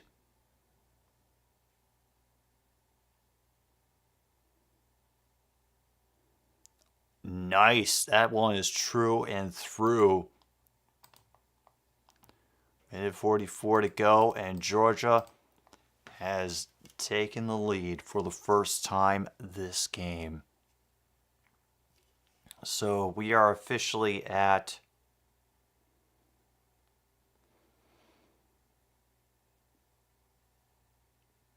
because Georgia scored first, so that'll put us up 2 lead changes.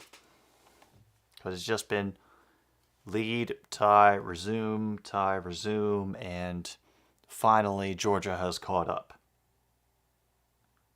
So yeah, we need one more lead change to get over 2.5 for those of you who have that. Toronto Argonauts of the CFL have been talk with Tyler's camp as well as Derek Carr's camp? Holy shit.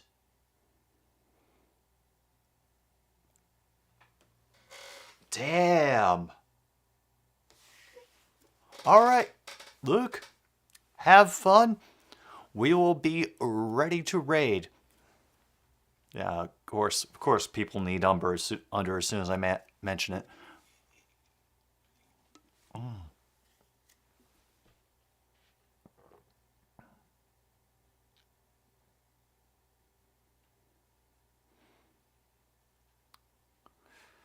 Oh, honestly, Kip, we're always hoping for a doink. We always want to see one. It's just fun. It really is. I think ever since the whole double doink thing got coined by Chris Collinsworth, people have just become more cognizant of them, As soon as you start looking for Mercedes, you see Mercedes everywhere you go, that sort of thing. But, all right, we got a nice run by Johnson. We'll get them about 6 or 7. Yeah, everybody, we're definitely going to raid Adam's stream.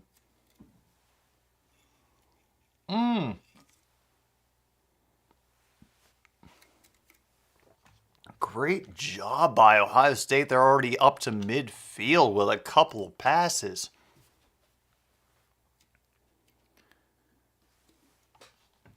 So, one of the rare good humans in professional sports. You're talking about Mr. Robert Kraft. Meanwhile, Ohio State has gotten down to 36. And just over a minute to go.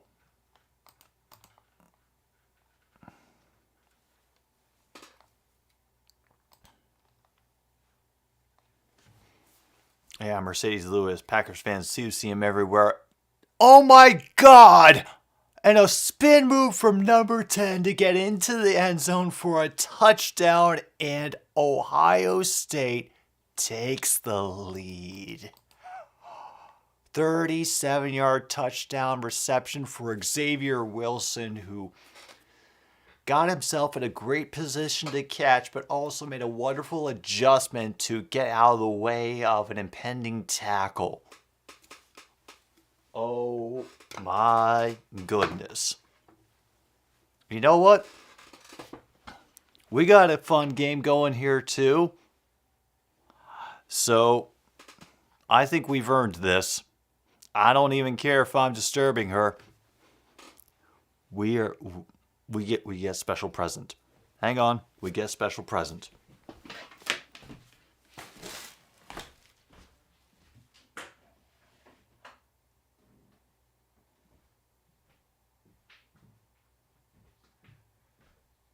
I cannot find the special present. Oh no, we are in trouble. Oh.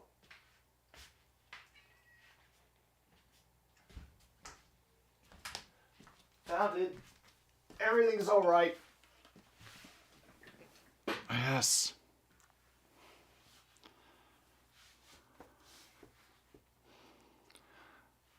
Because we have gotten ourselves a good game, we get an Angie appearance. Yes, Angie, I know you don't give a crap about college football,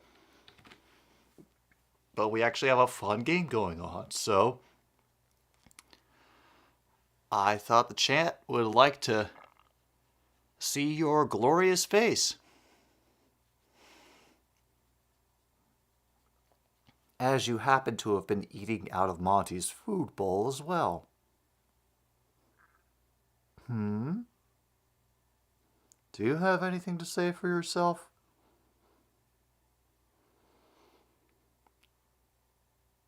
She does not have anything to say for herself. Yep, no, she's just staring daggers into the camera, as any good cat should.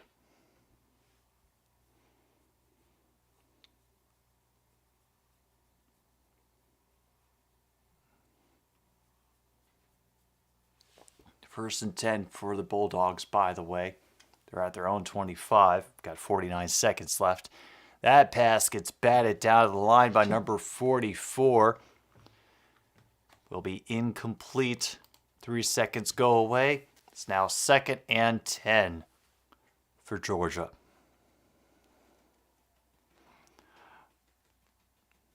Imagine Ohio State versus TCU. That will be a fun game.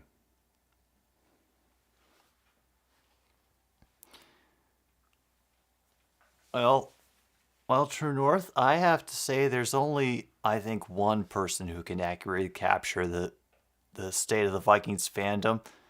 Great job by the offensive line and nearly picked off by Ohio State anyway. Just Stetson Bennett throwing it a bit too high out of his receiver's reach and bounced out of the hands of a defender. Yeah. Just right off the hands of number 26. No. That is not it either.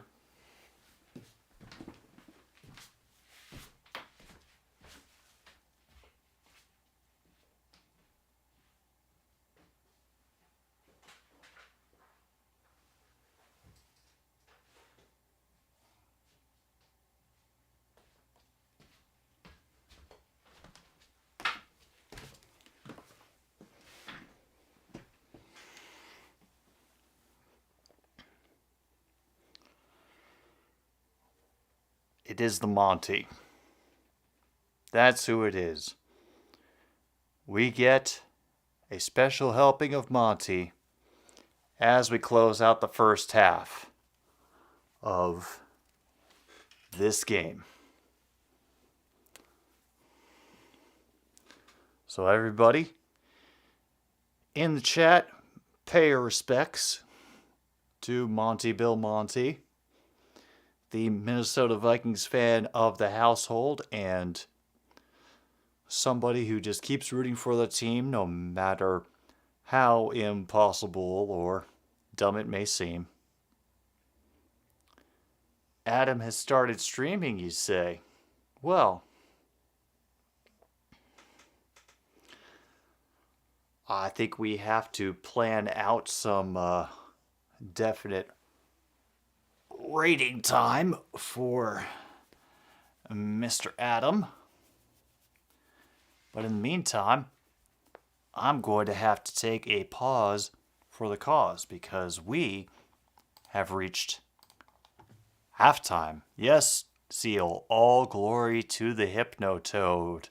They managed to hang on versus Michigan, a very psychotic, high-scoring game. And now their chart run is going to the championship. Oh, yeah, Monty is... he was happy when the Vikings beat the Colts, but he's just generally just glad to be here, honestly. I have a feeling that Monty is sure that he is not that he doesn't belong where he currently is and that he got here by accident. So I'm trying to dissuade that just a little bit. But anyway, we're going to take a little pause for the cause here. And we'll welcome you back to the second half of this Another Stupid Sports Show broadcast between the Ohio State Buckeyes and the Georgia Bulldogs. It's Peach Bowl 28-24. Ohio State is leading. We'll be back on 106.9 Click FM after this.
Okay, we are officially back.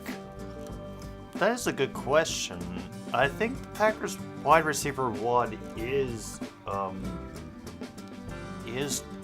technically Lazard because of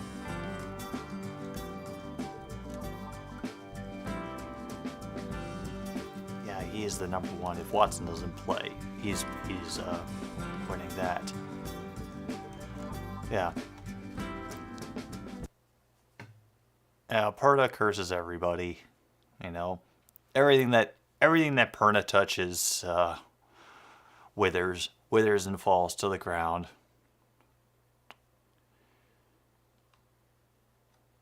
The only reason Packers will win chaos. Fear it, run from it, embrace it.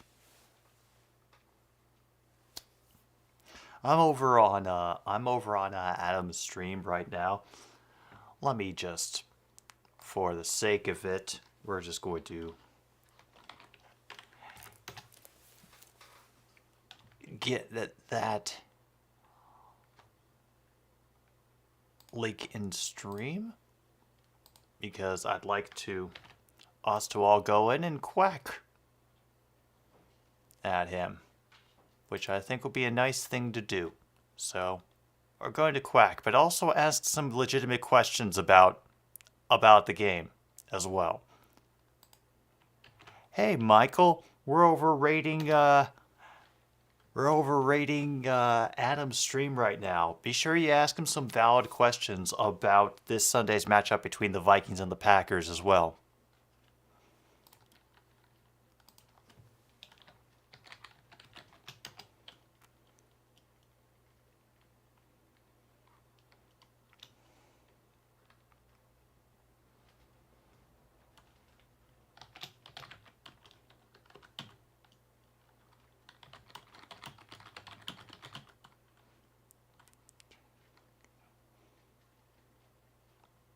Do you think Dalvin Cook can have a day against defense? Oh, man.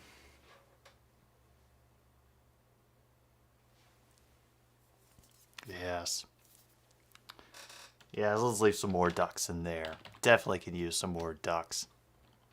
Hello, Rebecca. Nice to see you. Best of luck in the Mod League. Everybody say hi to Rebecca. Wish her luck in the Mod League final as well. She is going up to keep the title belt, and we have an actual title belt for the Mod League Fantasy Football League. They want to keep it, put it back in Packers' hands because it was currently held by Zach, who is a Bears fan. So Rebecca is trying to win it back for the Packers fans.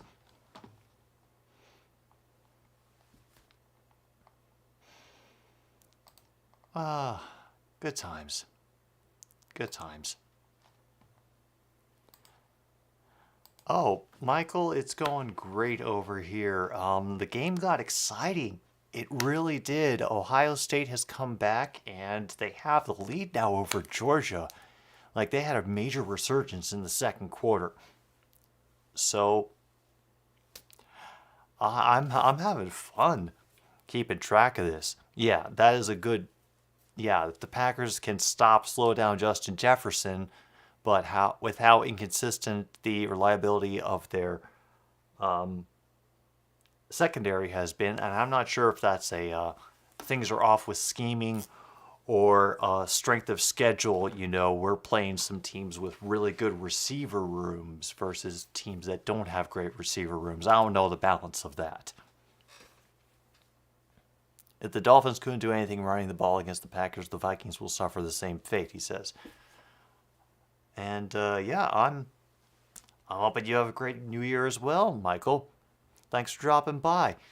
You're not worried about Dalvin Cook, True North? Why what specifically about the way the Vikings use Dalvin Cook makes you think that you'll be able to contain him?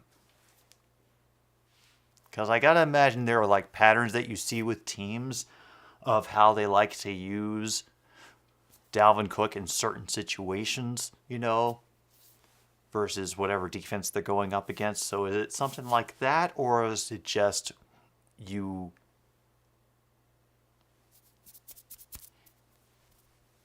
think you can handle that?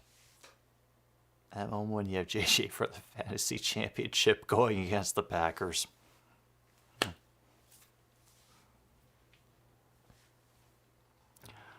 Oh man. Wow. That is I'm going to have to turn that off. I'm definitely going to have to turn that off. I could feel it affecting my brain already. The hype machine was revving up. But yeah, we don't get above 10 viewers very often. So seeing it there, you know, just for a stream that I barely promoted on social media because Twitter is a shithole these days, for all of you to show up, that's real cool.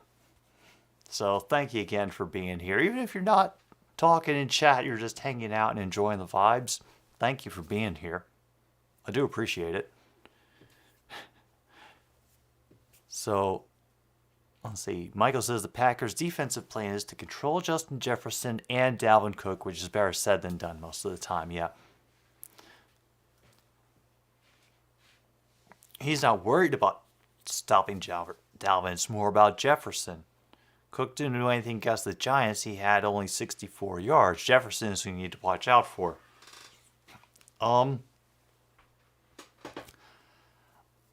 I think the Panthers, from what I have observed of how their season has gone, I think they are perfectly capable of beating the Bucs. And if y'all play smart and don't allow for any of the usual Tom Brady bullshit bugbears to drag your team down, dumb penalties, obvious patterns missed,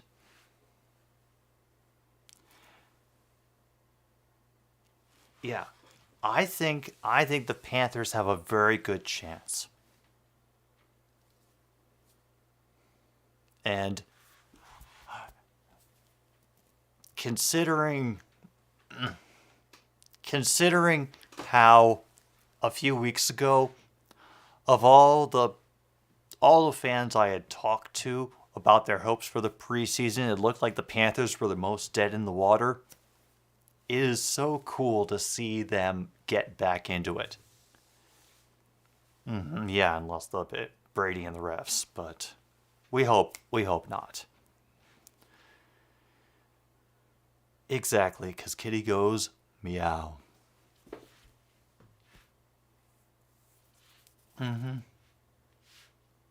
Yeah, that project has kind of evolved into something a little bigger beyond my control. So, oh dear.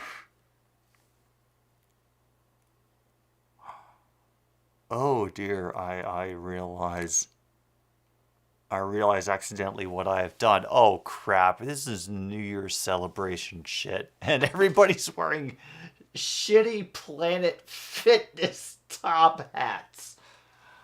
Oh right, this is New Year's. Meanwhile, Winnipeg is on the power play against Edmonton. Yeah, Brady can't run. And that's a very good thing that Brady can't run. It gives some hope for the rest of us. But I suppose, hang on a moment. I suppose that I should put on a festive hat of some kind. Because after all, this is technically a holiday in some way, so why not? All right, here we go.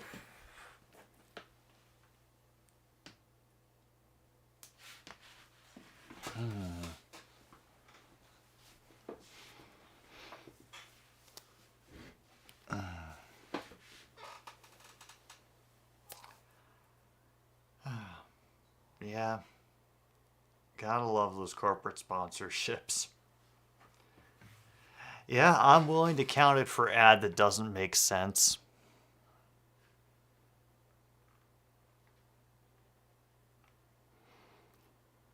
Alright, story time. I got a good story time for this one. And it is this. I have attended New Year's Eve in Times Square. I did it exactly one time.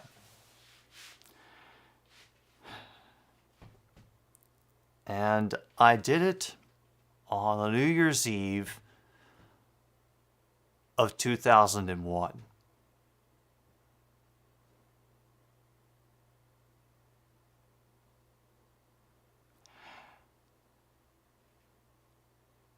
It was very surreal. From the beginning, this was a day of thing.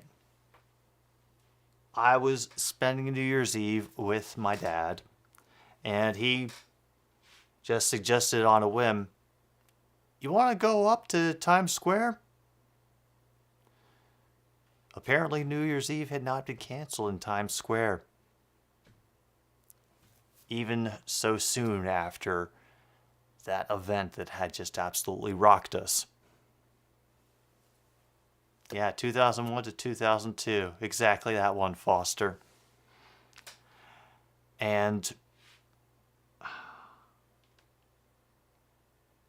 we just hopped on a train and went up there. There's a very, very weird energy. And it was compounded by the fact that as we got closer to Times Square, the streets were so empty. Almost every street up to the main Times Square New Year's hangout was barricaded by police. And every single one of them, you would get patted down until you learned the unspoken signal. And the unspoken signal was just to throw your arms up as soon as you got within 20 feet of the next intersection to inform them, yes, I have been through here. I know what's going on.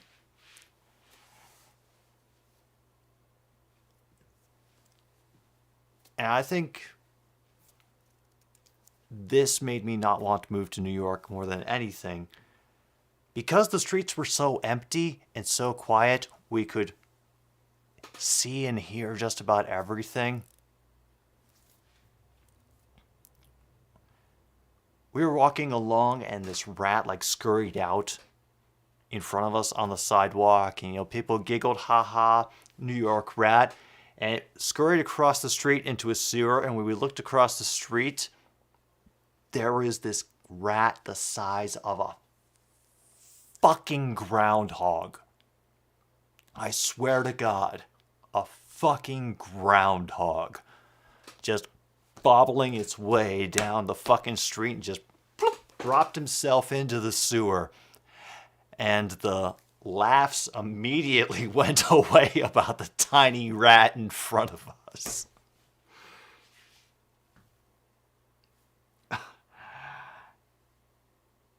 And I will tell you, the energy in Times Square itself was very, very weird. Thank you, Tim. Yes, we had to have the cursed Michigan hat for today. Yeah, it's all the New York pizza.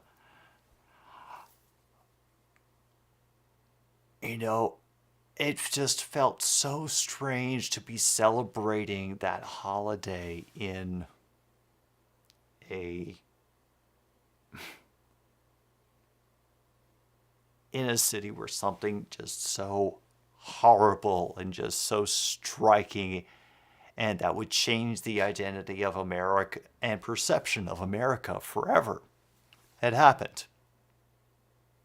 And I have an additional piece to this story that I will share on another stupid streaming show, but not today. I will end this by saying, yes, the rats must be big, even the cats are scurrying away. The last thing we did after the ball dropped and the cheering happened and everything was we walked down to ground zero.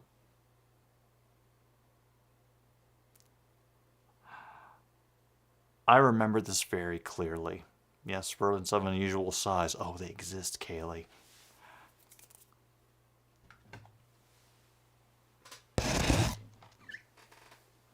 Sorry about that, folks. Just grabbing Angie. I walked down to ground zero, and the thing that I remember most about being that close to the site was the smell. It was the smell, and this was the first thing I thought of burnt barbecue.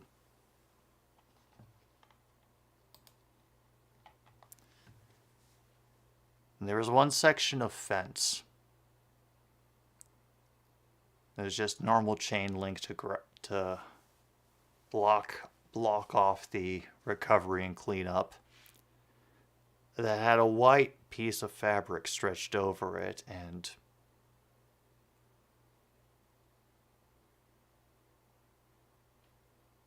people leaving flowers and writing little messages, to each other.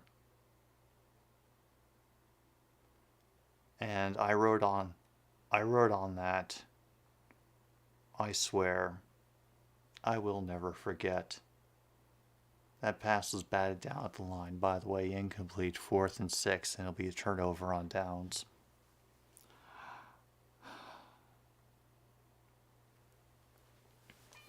Because as I found out to my horror, a friend of mine at the time had a family member who had passed away in the attack. So it was a perfect stew for me to remember quite well everything that happened, because it is tied up in the only time that I had a absolute ball in Times Square. If you can do it, I say do it just once. It's worth it. Because at the very least, if you're not in immediate vision of the ball, you will be around some people that will make the moment feel a little less weird. Oh God, are they doing that song? Oh no, what song? Oh no, they're just doing oh. All right, that's the end of the serious part of the evening. We're back to the game now. Stroud gets the pass away, and it will be caught by number 4, who will get out of bounds at the 45. And about 13:30 now. All right, I'm done with the boring. I'm done with the horrible story time. We can all come back now.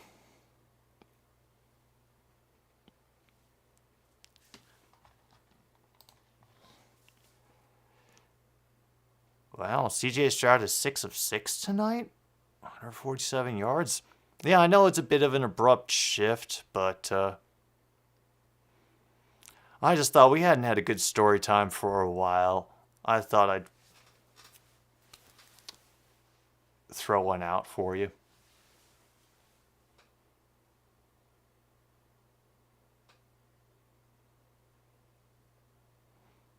All right, we're under 13 minutes to go. The timer is online. It is 2nd and 2.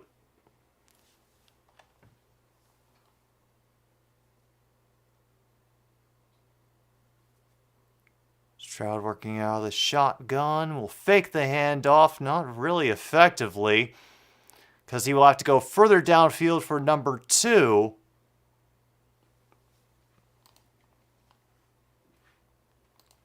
That's going to be another first down for Ohio State. Oh yeah, we're all always grateful that we've made another trip around the sun.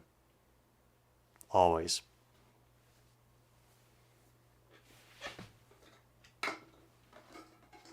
Oh no.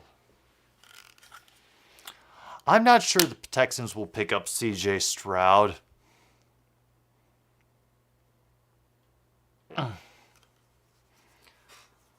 Honestly, if I were the Texans, I would hold on to Davis Mills for another year, and I would use the first round pick on a premier position at a premier position that is not the quarterback.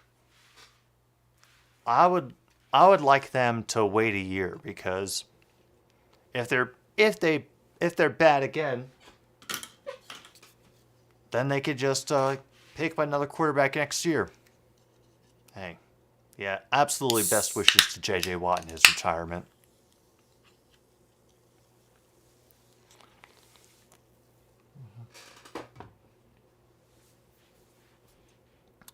It'll be third down at about 2. Johnson is getting in the face of the Georgia D lineman.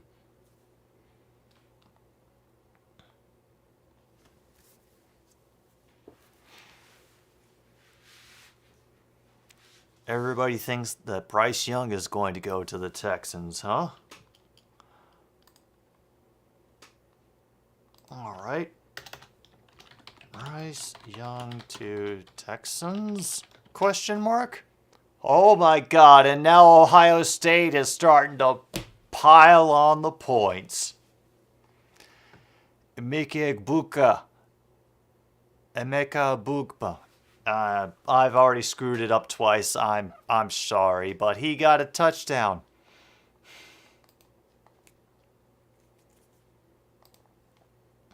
Stroud will be a Colt or a Panther next year. Well, honestly, I think Stroud's chances as a Panther would be better than as a Colt.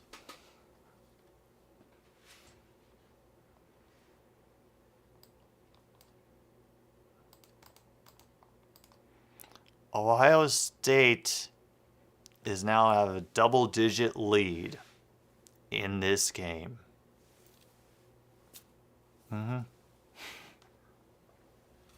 Oh, Jesus.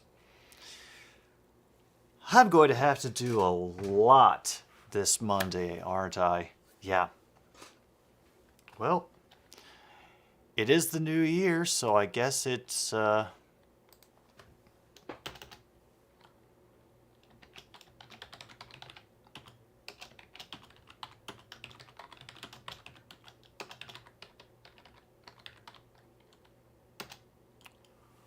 Oh no.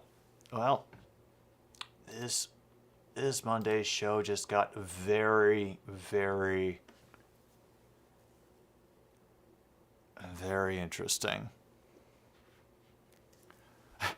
Oh yeah. Honestly, a good rule of thumb is to never listen to Colin Cowherd. He likes to say dumb things for the sake of saying them, so...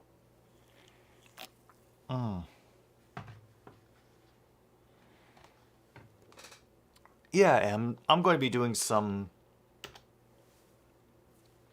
As I...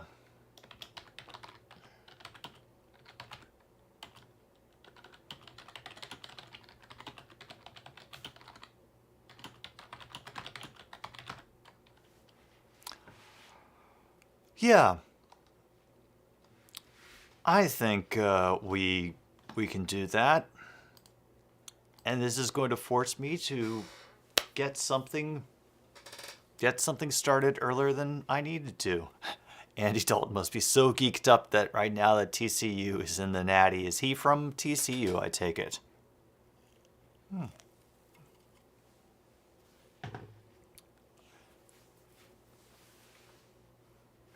he annoys me. Is just way too entitled.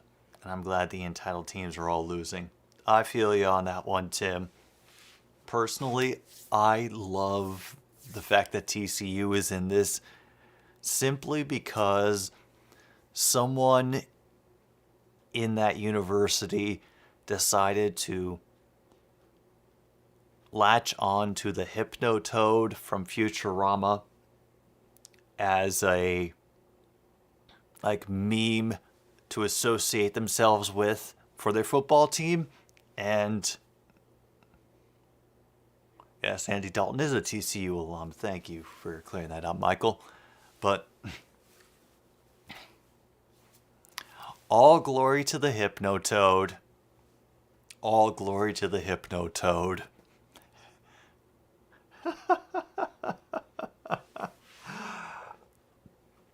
You know, it's not as quite as great a victory as Bodie McBoatface would have been, but I'm willing to go with it.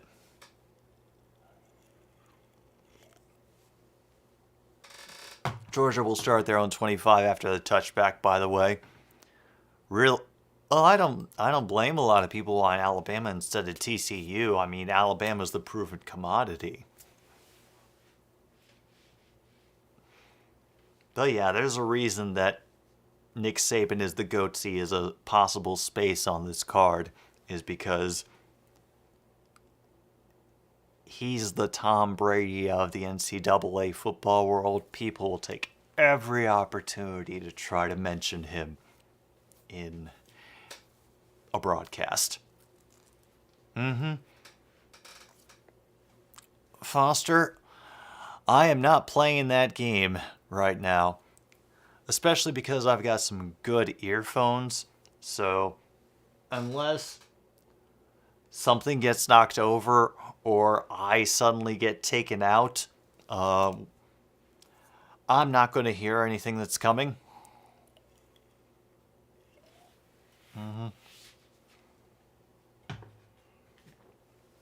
Yeah.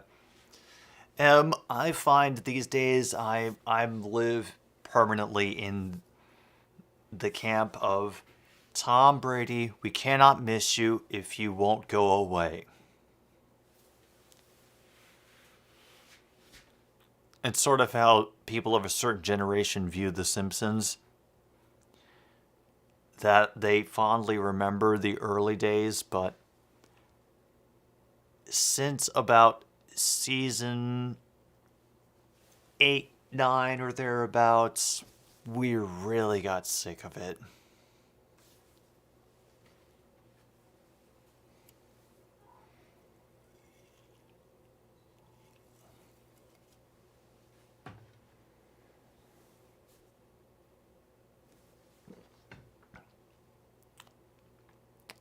Oh my gosh.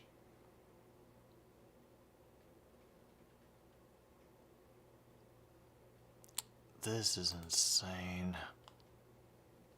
This is so insane.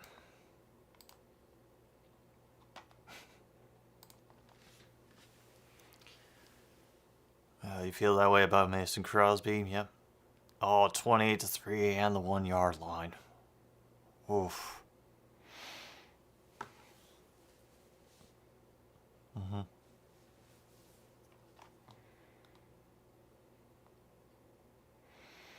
Stetson has to wait, but he's hit as he throws and is going to fall incomplete.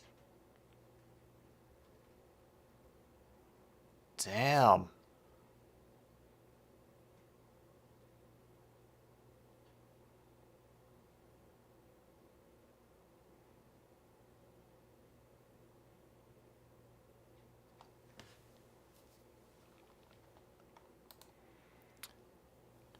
And yeah, 4th down. Georgia has been given a 3 and out. Let's check off the defense did something. The defense did something. That is officially checked off.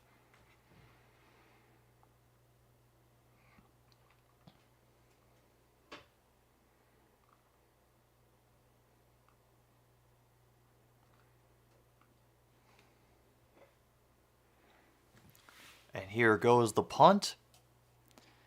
Fair catch at the 10 is made.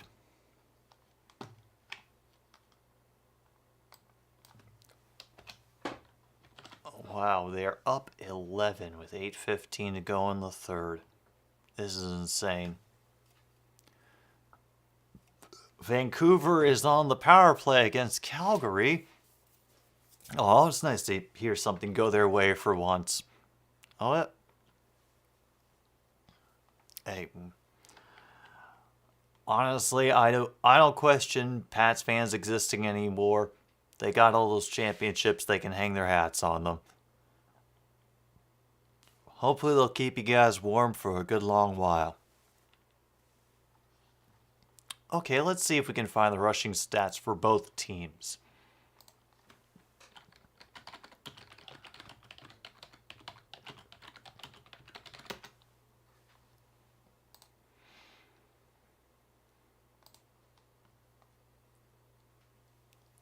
Okay, so far, Ohio State has 292 passing yards. So I think we definitely got the over on whatever the fuck I put down for Ohio State. Oh, look, over 250 passing yards. So we've gotten the over on that. So if you have that, mark it off.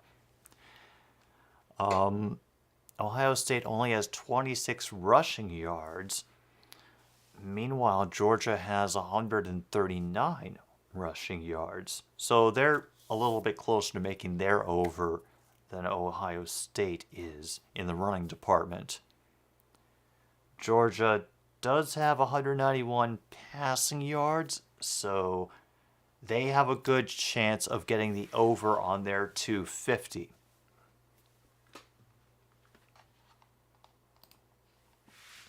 All right. See you when you get back, Tim. Yeah, it could be a year of the underdogs, Michael. I honestly wouldn't object to that. Forgive me.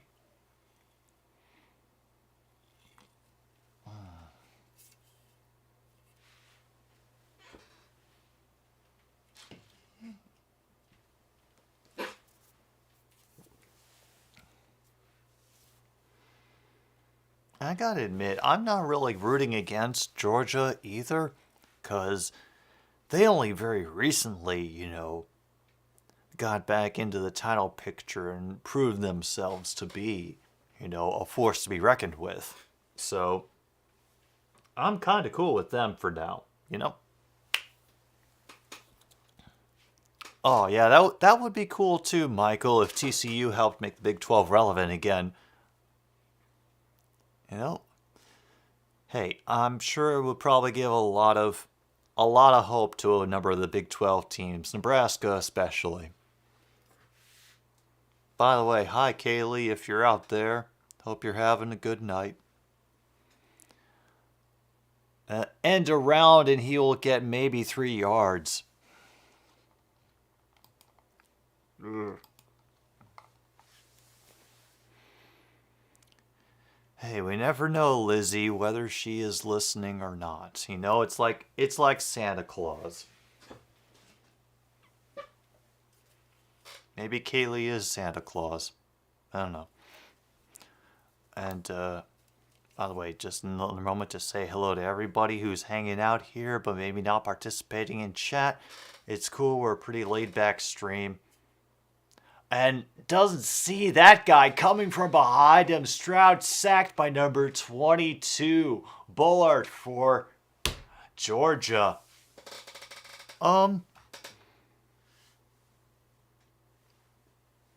Apparently Georgia remembered how to play defense again. So that kind of just happened, Luke.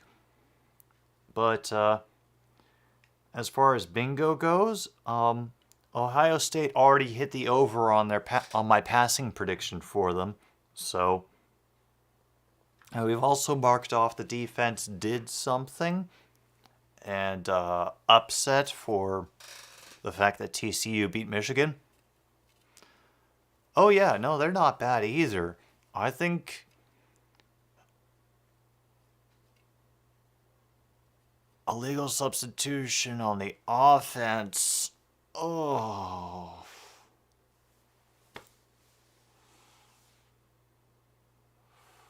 Come on.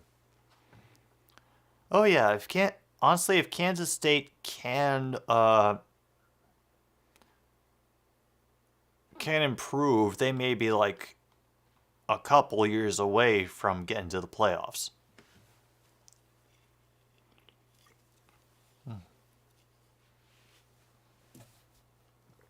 I'm fine with TCU winning the Natty. I'm purely in it for the Hypnotoad, and that one is overthrown for number 18. In and out of the hands, incomplete. Might have been... Yeah, no. All the way back to the 4. They had to get to the 20. And slightly overthrown. Slightly overthrown. Now it'll be fourth and 16.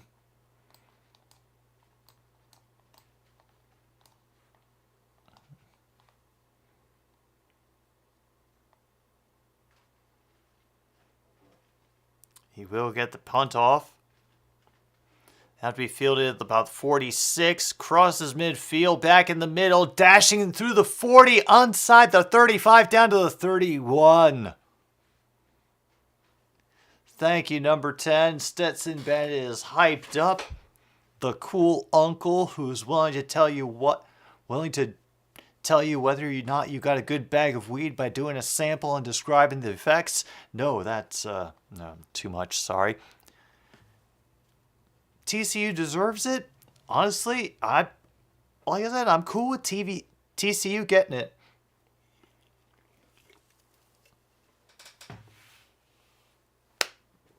If they can win it, I will gladly cheer for them.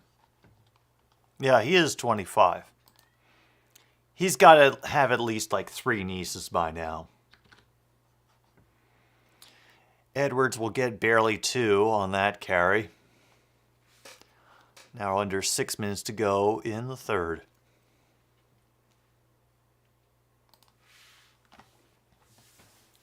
Yeah, it's got to be at least 3. I mean, let me see.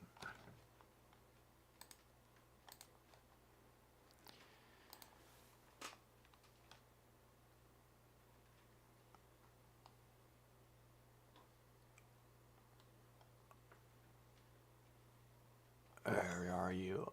Oh, there you are. Oh yeah. He's from Georgia. And that handoff is stopped pretty easily by the Ohio State run D. Only get a gain of 1. 3rd down coming up.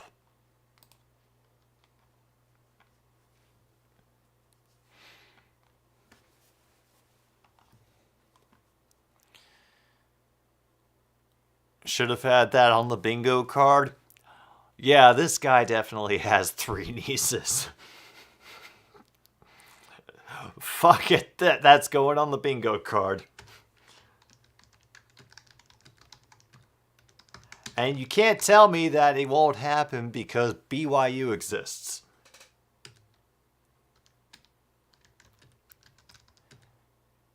And Bennett gets dropped behind the line. Ohio State playing out of their minds.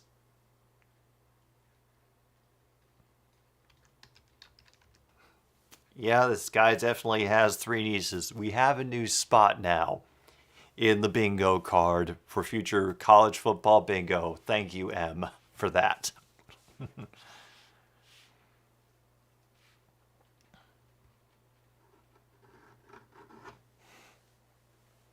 He might be the college Brady of Tom Brady of college football. Yeah.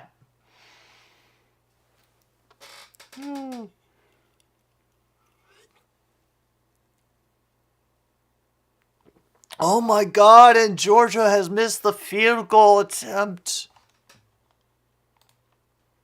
Oh, man, another missed field goal. Yeah, we've already had a missed field goal. Just did not get enough curve on that. I felt him trying, but not enough. Oh, it's on your card, M? Good. Luke, I'm doing friggin' fantastic, man.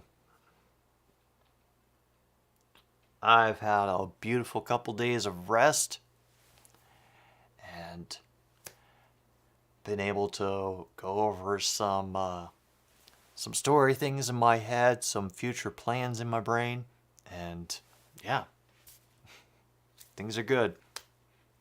I know, ThIIIrd. Looks like it's going to be Buckeyes versus TCU in the championship game.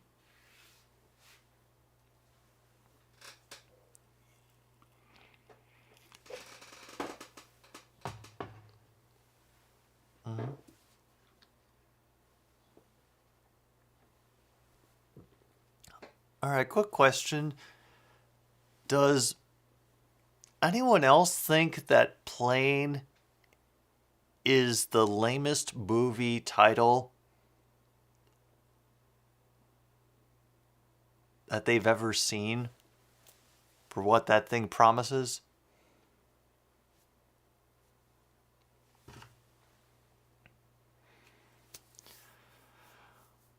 Oh, Luke, we have all sorts of stupidity planned for this. Lots of things that I've wanted to do and try for a while.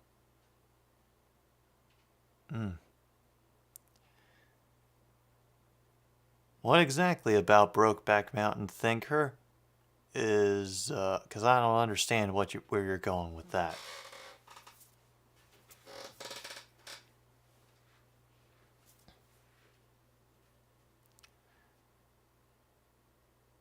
But so far, I am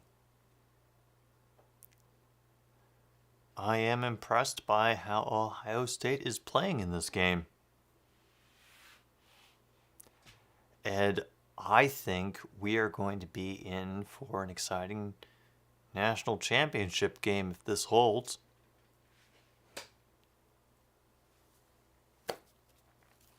Luke, I will definitely be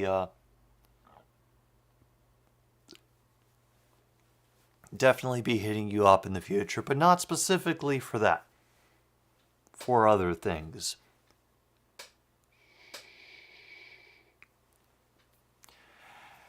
Yeah, just like this intense thing with terrorists and a crashed plane and, ordinary guy, trying to do things under extraordinary circumstances, and the only title they can come up with is Plane. And that's a penalty on the offense, holding on Ohio State.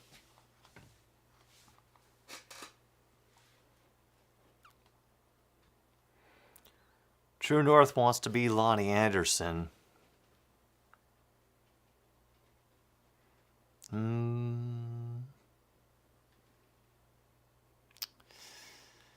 We'll talk about that, True North. We'll talk about that.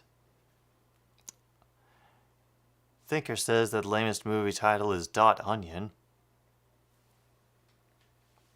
Damn, I've never even heard of Dot Onion.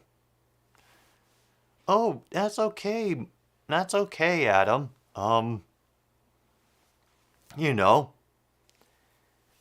Give the support, and meanwhile, that was a lot of great selling by the Ohio State receiver. He would get a job in WWE developmental with how he was selling that pass interference penalty.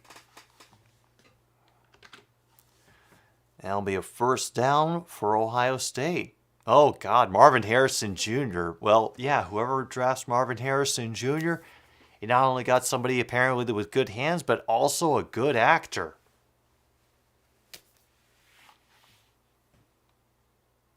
Damn.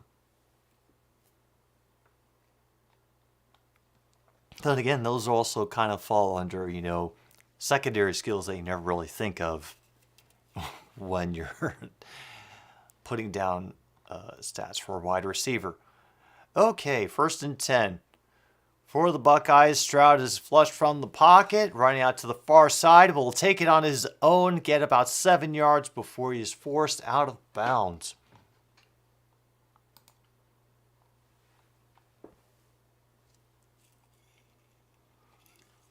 And in this game, strangely, I am cheering for Ohio State. If only because I know it would drive Kirsten completely up the wall. You know, aside from the fact that I was wearing this at certain points during the TCU-Michigan game, also drove her completely up the wall.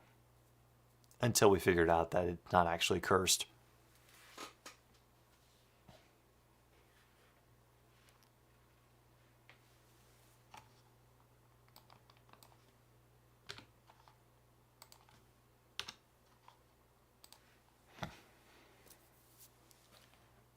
I mean, fuck it, man. I'm doing something that I haven't done for a good number of years, and that is actually have something planned for New Year's. So, it's weird. Holy crap. The Buckeyes are down to the Georgia 10.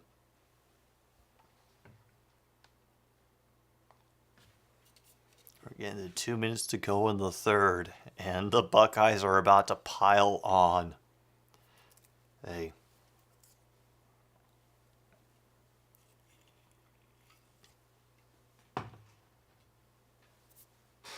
It's understandable, Logan. You do what you gotta do to keep that win streak up. Officially first and goal. Stroud working out of the shotgun, scoots the back behind him.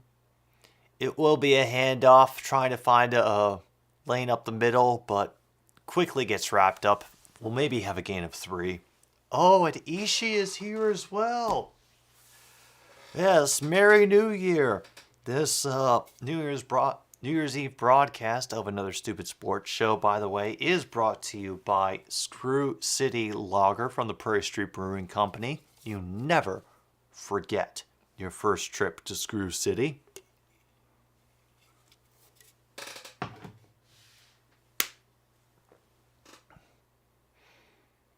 That pass was very off target from Stroud to number 4, Fleming. Incomplete.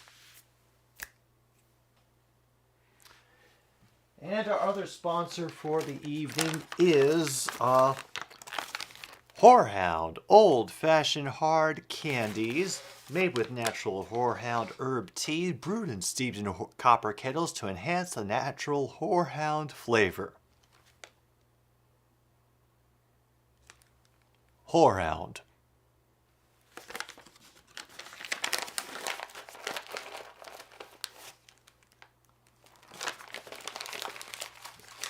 Third and goal now. CJ Stroud will roll out to his right, has to hurl it out of desperation.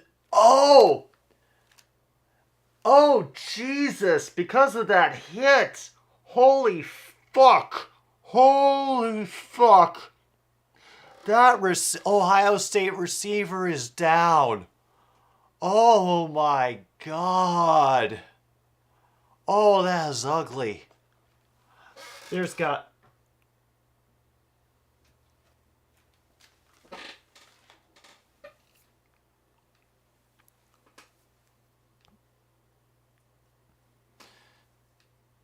Targeting on number 22, half the distance to the goal, automatic first down, and now the play is under review. Oh, we have a shirtless, disappointed Georgia fan. Well, congratulations, we just marked 2 more things off.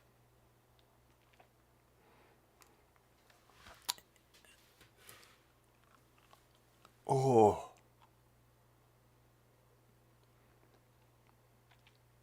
Oh, that looked like it hurt. And they're checking on him as we go to commercial break. All right. So let's check off sad fan and shirtless fan. If you have either of those spots, please check them off on your card.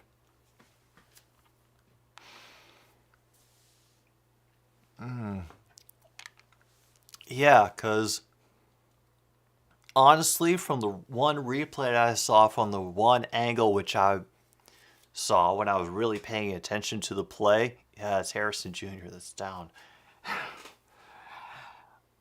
I was like, there was nothing really wrong with the hit. It was just one of those bam bams. There was no helmet contact. He led with his shoulder. It was just high speed, hard impact. Like the feeling of having one of those collisions in an NFL game is the equivalent of a low speed car wreck.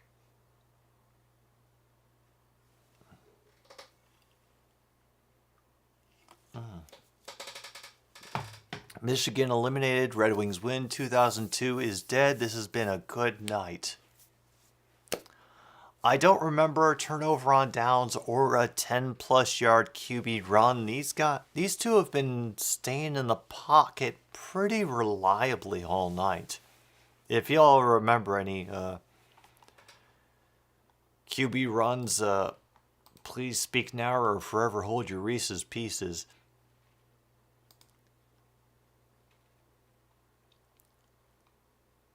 Oh, yeah, no.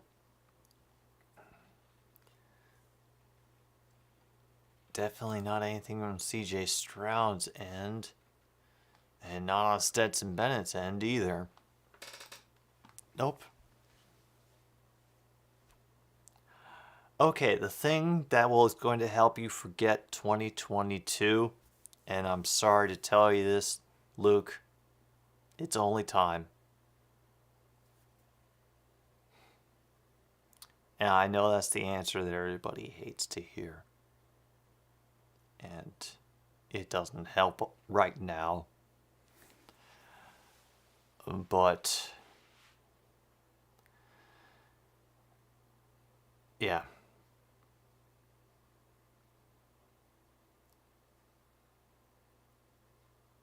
It will advance faster if you know yourself and understand how you ended up in the present moment, and figure out how much of it was due to external circumstances and how much was due to internal.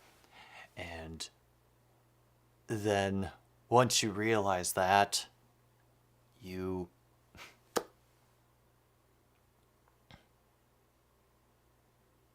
figure out what the best course of action is to make the next year better than the one before.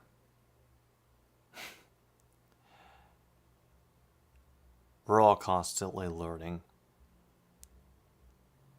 as we should, because there's so much knowledge coming out all the time. You know, it does us good to keep up with it, but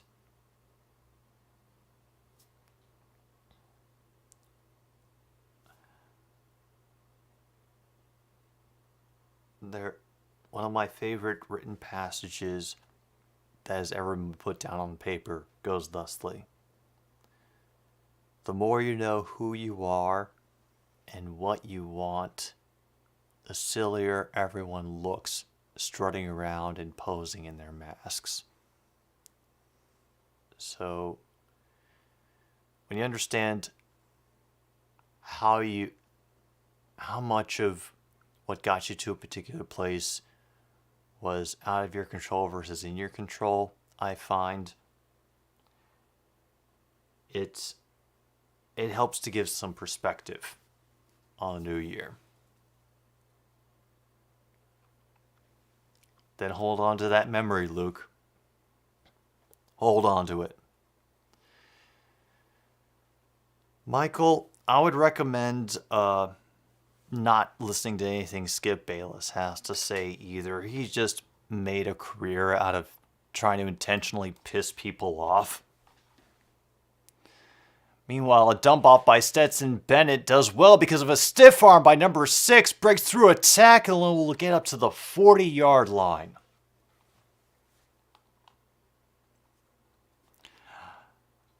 See, I don't even know what Moe's amnesia shot is, Kaylee. This goes back to the Simpsons thing. The only Moe's Tavern specific drink I remember is the Flaming Moe from early on. Oh yeah, dictators dying is always a wonderful thing. Meanwhile, we will reach the fourth quarter.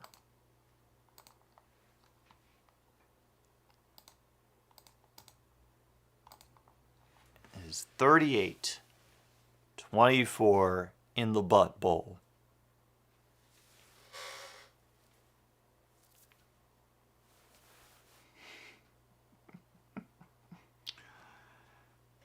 Oh, man.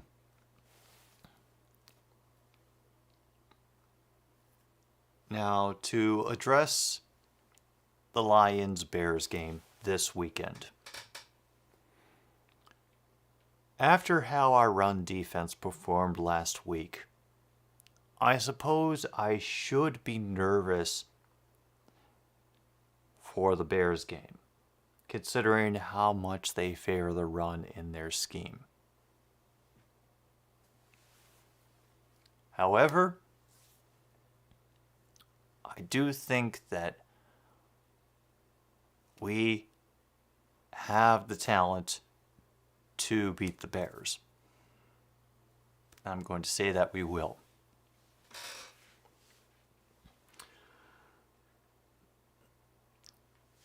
I'll be honest, Logan, I was kind of distracted with other things, but I didn't see a major announcement come up about him being out of the game for targeting. Because I think at this point, if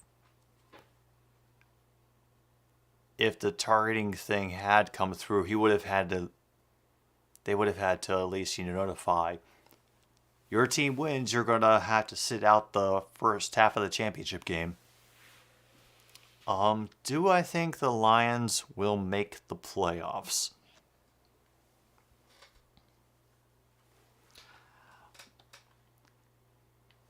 Well, let's do this live.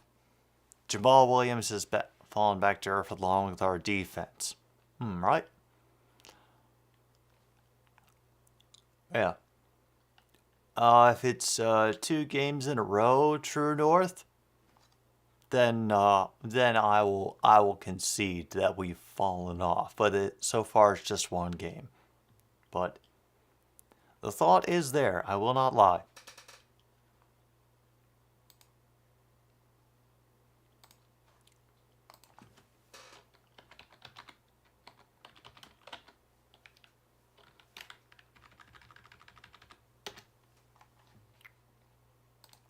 Let's see the playoff picture for the NFL.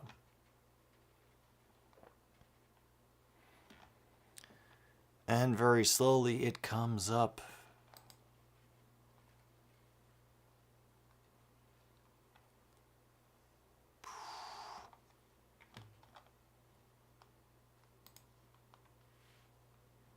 Oh, that's not going to help. How do the Lions... Oh, it's happening enough that people are constantly searching. Google has highly recommended, how do the Lions make the playoffs? They have to win at least 3 of their 4. Oh. Alright. Okay, something happened with Georgia. We're in the 4th quarter now. But I want to see specifically what the Lions need to do to get into the playoffs. Oh, I'm sure that it dented our playoff hopes a bit.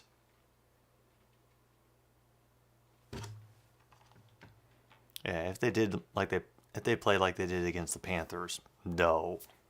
But yeah, I'd like to think with all the weapons that we have in the passing game that we should be able to tear up the Bears secondary, as you mentioned, Luke. And now it's first down there, down to the 43 of the Buckeyes. Stetson fakes the handoff and will get a reception inside the 20 down to the 17 as Bowers for Georgia.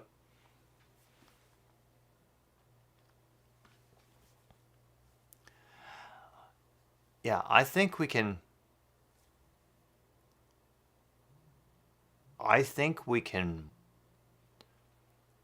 win, but I know that we need help. And right now, the game against the Packers looms large.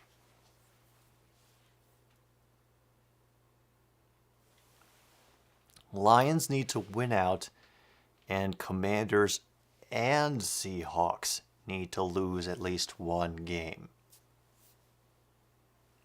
Okay. I haven't heard anything about Williams getting a full snap count. And that's just going to keep the clock rolling as Ohio State manages to tackle Bowers inbounds.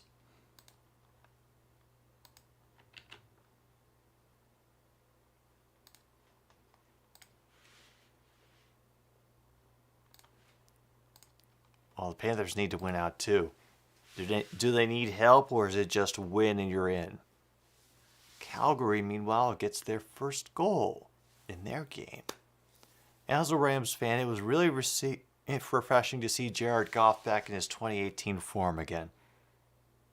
And that's understandable, man. You know, it's always good to see somebody who's, hyped to the moon, fulfill their promise in one way or another. Not sure where that pass was. It was either really short or the receiver went too far. Derek Carr to the Lions? No. Like, the common scuttlebutt around the Lions these days is that they believe in Jared Goff. So,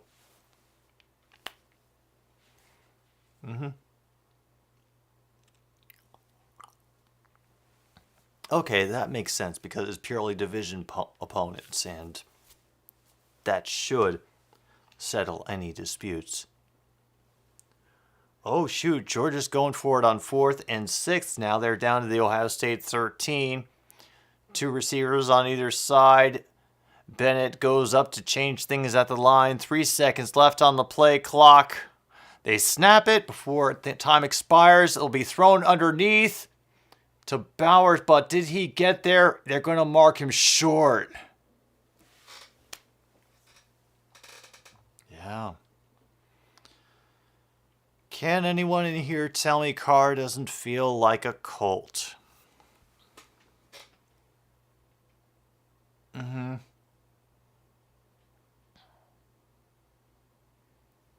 Oh, they've actually got a line on the pylon cam. That's a nice addition. Yes, Bennett, aka the man who has 3 nieces. I think... Oh, they're going to review and throw us into commercial break, just like that.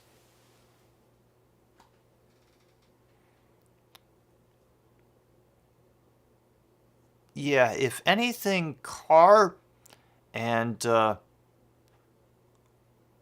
I hope this doesn't feel like an insult, Foster. I think Carr feels like a Titans QB.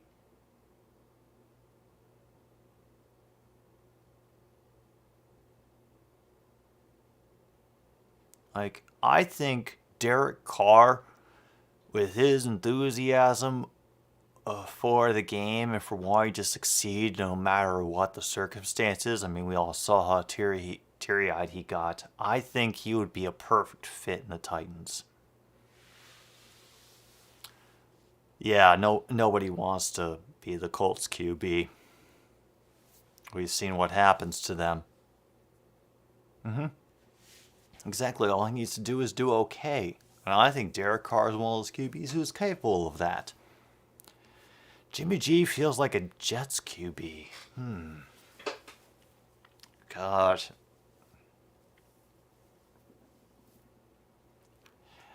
Jimmy G could have been the next Joe Namath if they had won that Super Bowl.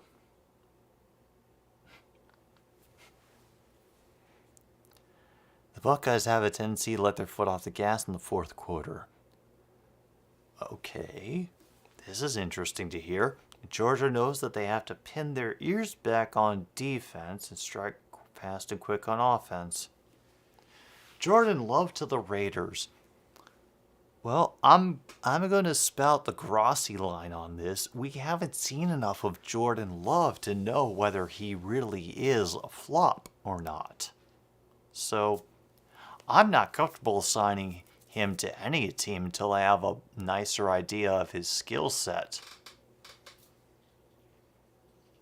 Holy shit, he kept himself up in the air for long enough to get the first down. Oh my god, that's the play of the game right there. That is it. That is it. Oh, Jimmy G, the Jets are reasonable because of Robert Saleh. They could take back Todd Downing too.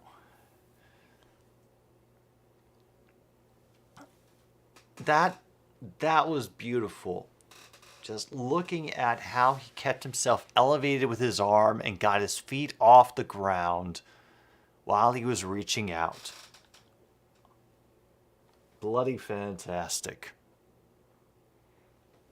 You know what? I know I haven't said it, but because of how awesome that play was, check off Jim says, oh my god, more than 2.5 times. Screw it.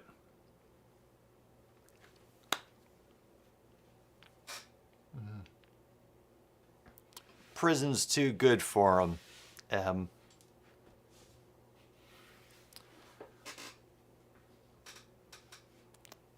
Send him to Rutgers.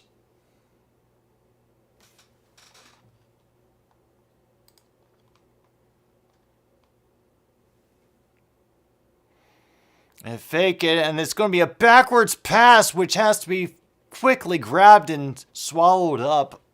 A great loss on second down by Georgia.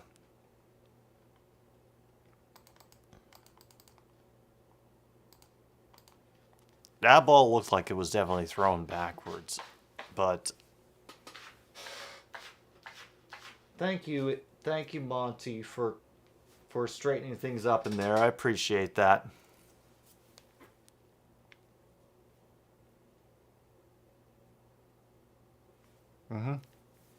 Back 13, 3rd and goal now.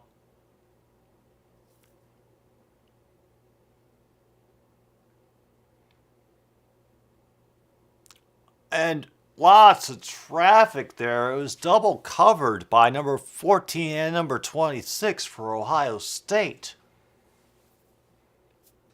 To Nebraska to team up with Matt Rule. Yeah.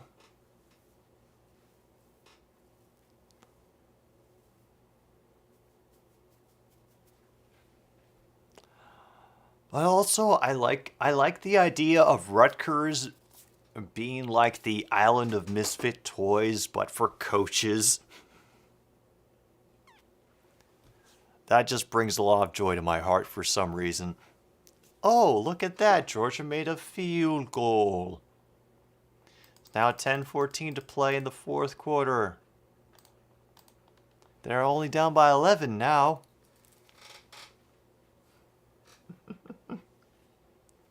Oh, man.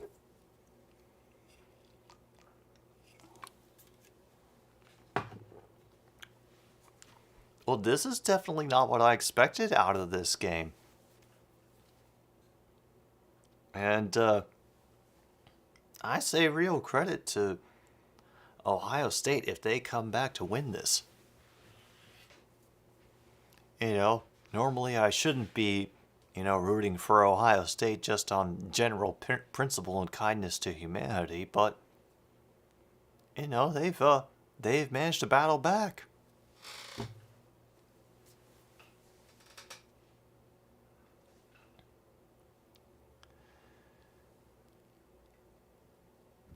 Yeah, well, that just sorry to get back to you, Kaylee. One game I don't think says all about how a quarterback does in the NFL.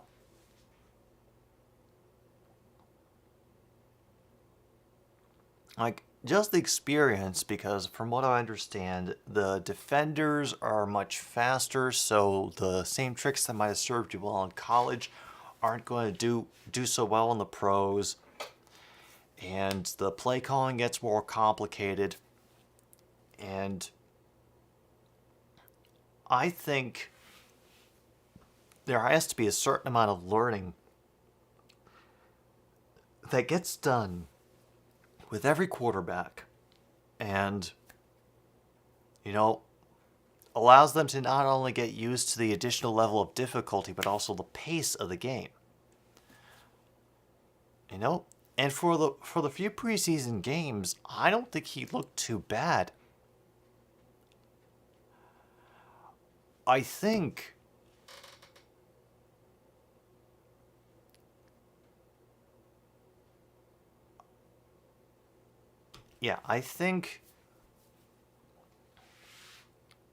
I think he hasn't done enough to completely shit can his chances. And this is as somebody who has seen Jordan Love play more often than Aaron Rodgers over the past couple of years. Because oftentimes the Green Bay preseason games are the only ones I could get. Oh dear God, there's so many people waving pom-poms in the audience. It frightened me. I'm sorry.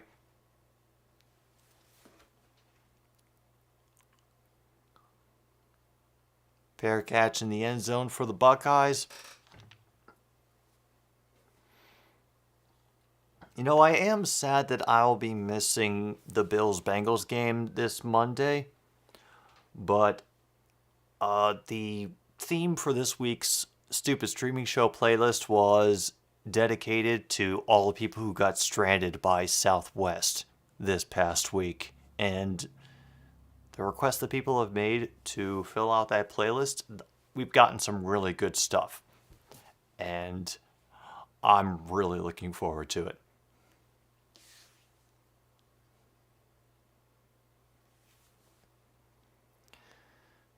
First and 10 now. 10:14 to go. Ohio State on their own 25. It'll be underhanded pitch to number 10 on the outside near side of the field. Will only get about 3 before getting stopped. Clock will continue to run. Yeah, people root for Tom Brady because he is, a proven winner, and everybody wants to be the winner. Hence the confusion about why there are Lions fans after all this time.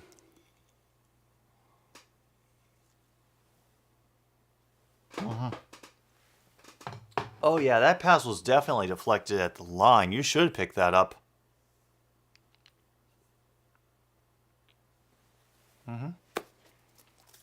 Oh, the Ohio State coach is not happy. He was looking for a defensive holding penalty.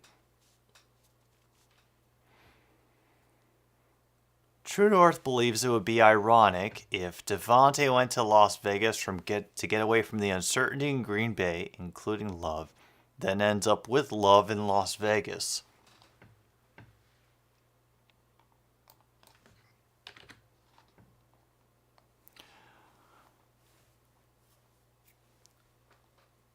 Third and 7 now. CJ Stroud steps through the collapsing offensive line and will get dragged out of bounds at least a yard shy of the first down.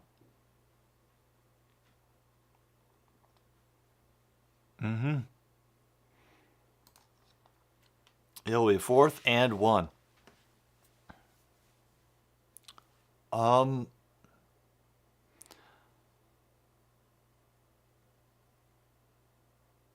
My thoughts on Devontae, and I was reminded from watching the Best of 2022 video for Grassi that came out. Devontae chose the Raiders. And, holy crap, it was a fake, but they blow the play dead. Because they called time out. Should probably put these timeouts back on.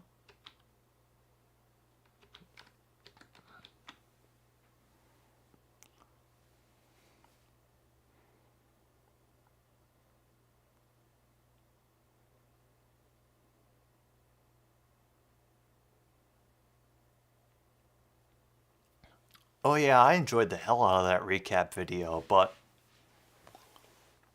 is the thing that I remember is the fact that Devontae chose the Raiders even though the Packers offered them the same amount of money. You know? I think, the story the story about that's out there of, Devontae going to the Vegas because one, he wanted to play with Derek, and two, he wanted to be closer to his family. Oh yes, you did offer more. Thank you for correcting me on that, Luke. And he has an attitude where he's like, he seems to be one of those players who realizes that, that how lucky he is to be able to play this game for a living, and maybe is just playing it to play it and not chase the championship, which sounds kind of crazy, but hey. Yeah.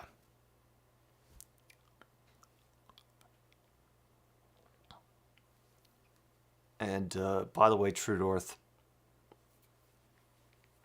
please never mention Tom Brady to Detroit again. Thank you in advance.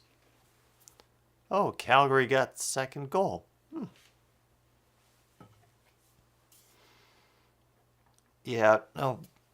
Yeah, ring chasing always feels really ugly to see. And I guess, it goes to a sense of, wanting to see loyalty for players to a team that took a chance on them or willing to draft them and all that.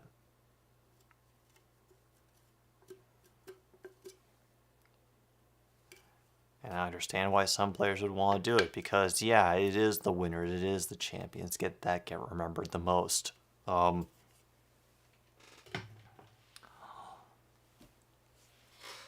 Good example, a Hall of Fame defensive lineman for the Detroit Lions by the name of Alex Karras. His nickname was the Mad Duck. He was suspended for a year for gambling on football and still was nominated to all sorts of all-pro and all-thing teams while shoring up the Detroit Lions defense, even though they never won another championship while he was there. He was well known enough because of his prowess.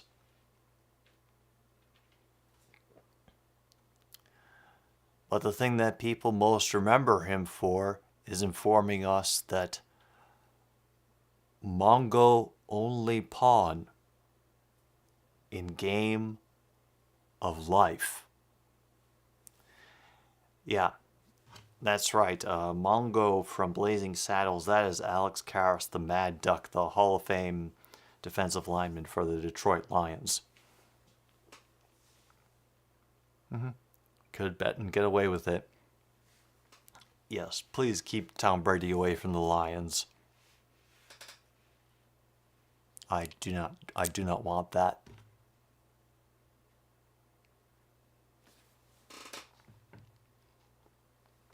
Oh, damn, we're down to 8:51.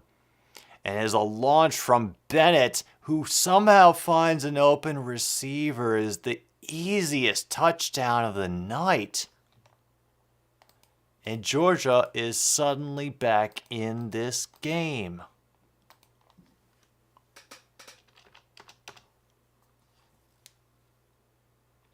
Aaron Smith gets a 70-odd yard receiving touchdown.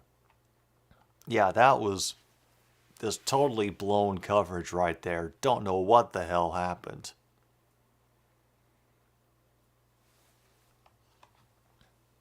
Oh, it looks like they are going to go for two. They have something resembling an offensive unit out there. I see Mr. Stetson Bennett. And they're all high-fiving Smith as he's on the sidelines. Two receivers on each side. It backs the QB's right. Man in motion to the near side of the field. Immediate pressure coming from the inside. And great pass and good effort by McConkey, number 84, to get the 2-point conversion and bring it to within 3. Strike quick, pin your ears back on defense. The nieces are up. The nieces are up in the owner's box. Yes, chaos has ensued.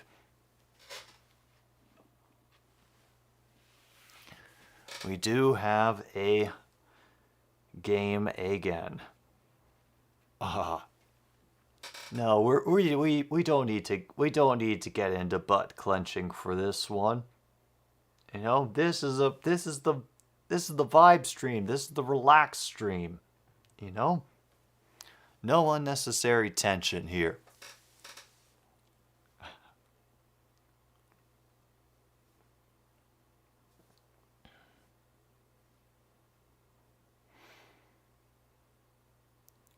Wow. Packers, True North has to go right 2023 on all these checks. Honestly, that sounds like a smart move. Just do it ahead of time so you don't have to embarrass yourself in public.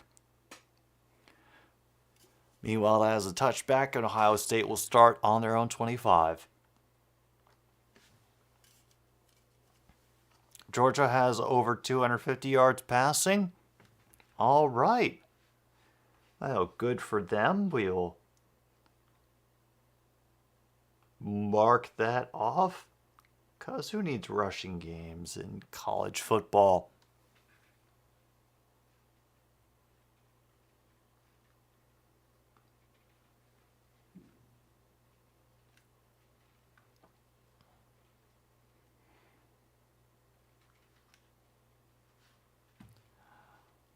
All right, 8:41. Here comes Ohio State. Can they extend the lead? Get some padding. Nice completion to number 4, who will get Fleming will go back in the middle, will gain 9. I gotta hurry up.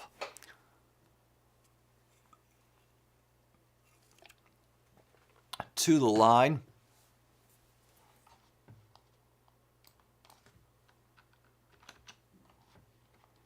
They're at 2nd and 2 now.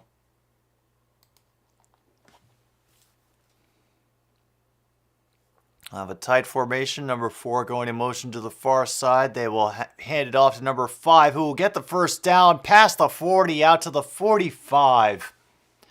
Once again, Hayden on the rush.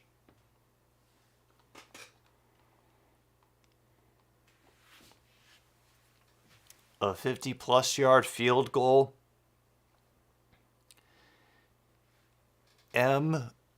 If we are fortunate, that could be the end of this game. Calgary has now scored goal number 3.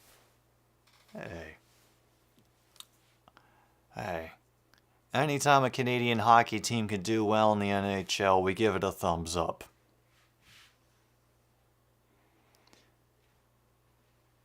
Stroud gets away from the pressure, but will only gain about 4.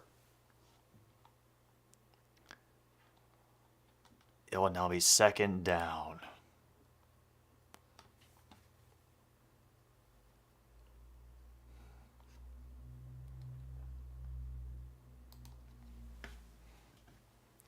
And another special hello to anybody who's stumbled into this stream by accident. I don't know how you got here, but we're just chilling out, watching the Peach Bowl and playing some bingo. If you want to grab a card, try your luck at maybe getting bingo.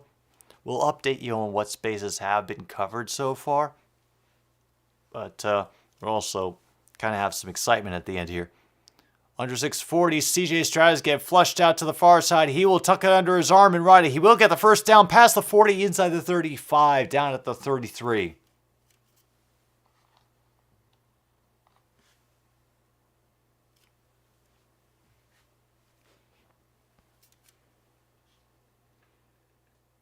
Oh, man.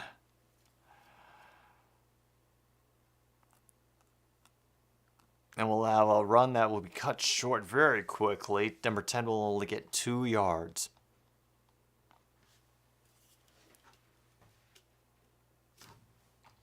Now we have an injured player on the field while looks like one of the linemen for Georgia is down.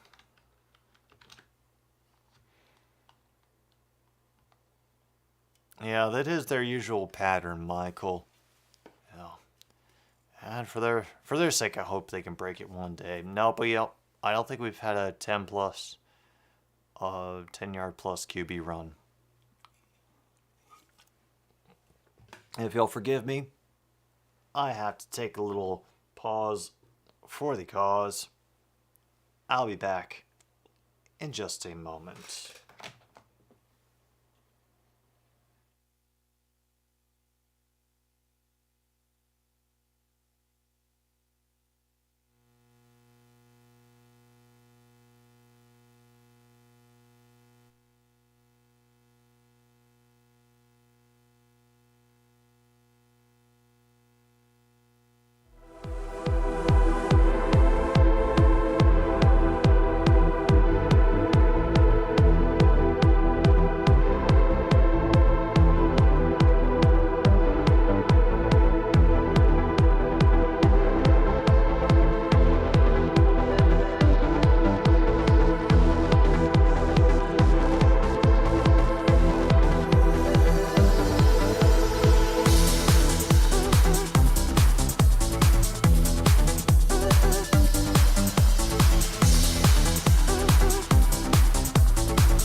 folks, we are back, and holy crap, Ohio State has managed to get the first down.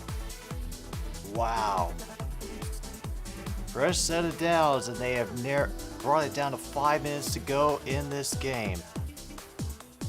Alright, I will get that taken care of. I have to look it up on something because I'm only signed into Twitter on a few things now.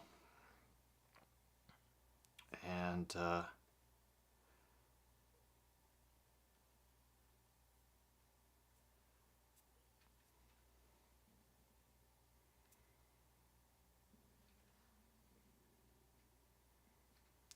oh, is it the predicting the week 1 QBs for all the teams in 2023? Alright, I will look through this as we coast through the end of this game, Luke, and I will give my thoughts. Oh, by the way, we're down to 4:26 to go. We have 1st and 10 something. And, yep, Ohio State still has the ball. I definitely need to get that possession thing figured out. At the very least, to figure out what the movement of it is going to be, because I got Kirsten to make it for me a couple weeks ago, but I want it to work a specific way, and it's something that I have to figure out in the OBS. But yeah.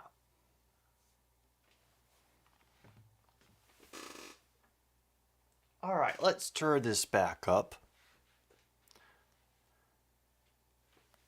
Damn, we're at 4:26 now to go. 1st and 10 now for Stroud and the Buckeyes. They are in Bulldogs territory at the 23. Relatively tight formation, number 4 in motion to the near side. Stroud's going to keep it himself to try to pick up at least 5. And he bowls over one of the people on the sideline. Oh, Jesus. Oh. Just ran over, I think, one of the athletic staff for the sideline. Ooh. If any of you have player trucks the mascot, I am willing to count it. I'm willing to count that for that space. Holy shit. It's 2nd and 5 now. Spread out a little bit more to the right. Now we have number 2 coming across to the near side. And moving back again. They fake a pitch to him. But Stroud will be sacked because they tried to get a little bit too cute. Back at the 33. Ooh. Whew.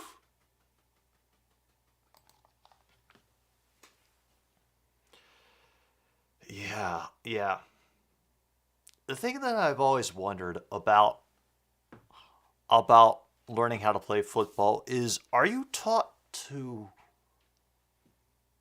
fall in a way to reduce the possibility of injury? Like, are you trained like some over and over again to try to make contact with the ground in a certain way? Pressure coming from Georgia.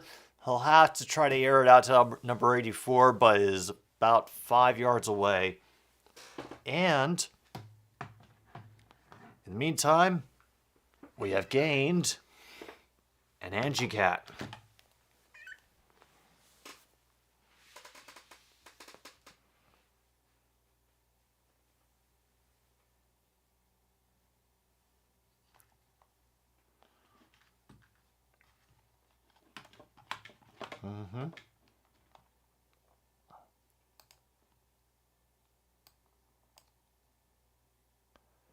And it will be driven right true and through. Ohio State will force Georgia to score a touchdown to win this game. That's right, folks. we also have cats on this channel. So if you want to support a stream where cats show up every once in a while for no reason at all, and also veers into vaguely talking about sports in a coherent manner and playing music on Monday nights, then be sure to bribe Alderman for pie.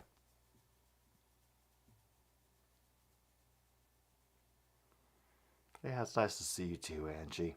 It is. Oh, hello, Coburg. It's been a while since I've seen your name. It is familiar to me. Foster needs a pick 6 to get bingo. I need a choke, which I'm depending on either a hockey game or the ending of this to possibly get a choke rating. It'll be fielded at the 4 by Georgia. They'll find a little bit of a room up the near side to get up to 27.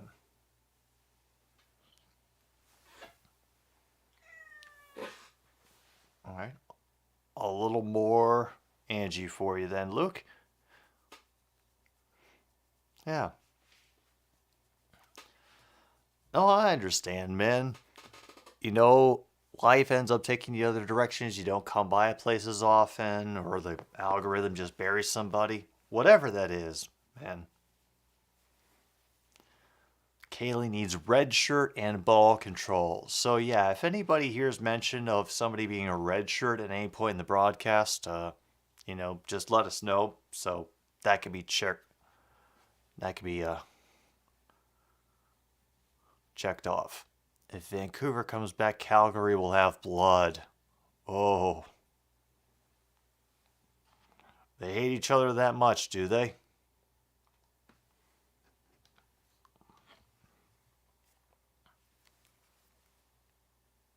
All right. Running through Luke's predictions for the Week 1 starting QBs for all the teams in 2023. Packers, Aaron Rodgers. Yeah. Vikings, Kirk Cousins. Lions, Jared Goff. Bears, Justin Fields. Yep. And somehow through all the mess, they managed to get a completion up to their own 45 to Bowers. Clock now stopped at 2 minutes. Starts again, and they are right up to the line. If anybody heard any mention of alumni being back, there is a late flag. They're going for it all and not able to haul it in is number 84, incomplete. I'm not sure what the flags are about. Yeah, M needs a mention of any famous alumni being back.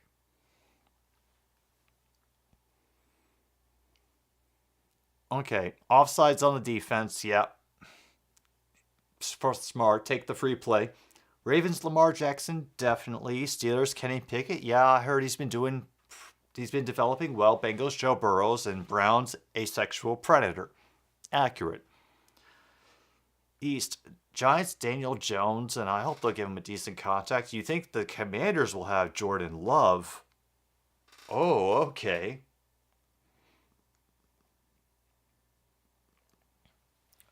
Okay, so that's the first big one.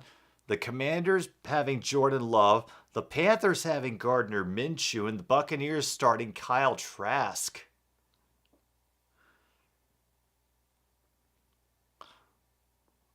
Oh my gosh, they found a receiver down at the 15.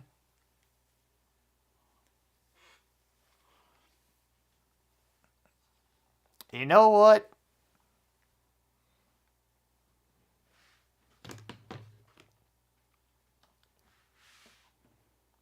Yeah, that was a huge catch. Got a short completion to McIntosh down to the 10. Yeah. Let's see.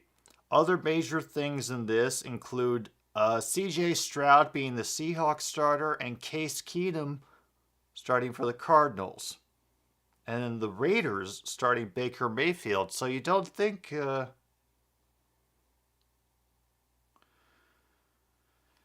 You don't think they would Oh my God, it's a touchdown, Georgia. Folks, Adonai Mitchell.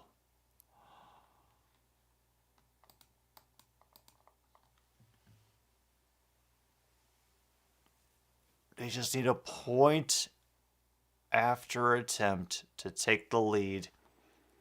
There are officially 54 seconds left in the game.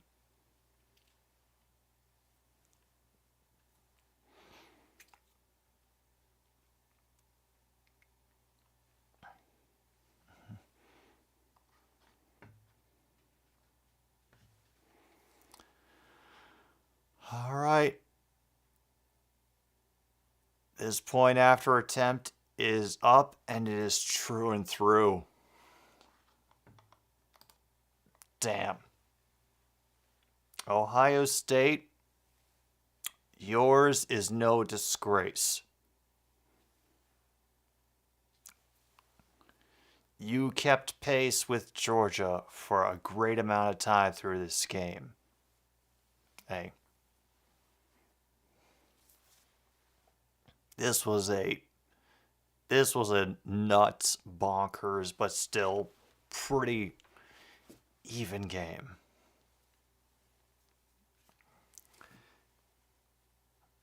You don't think the Rams would want to go with Baker Mayfield?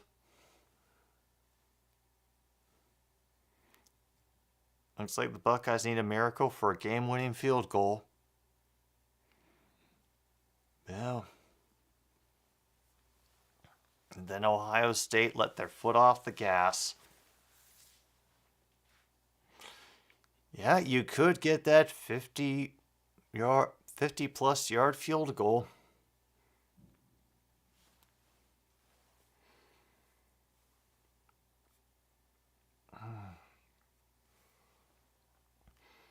And all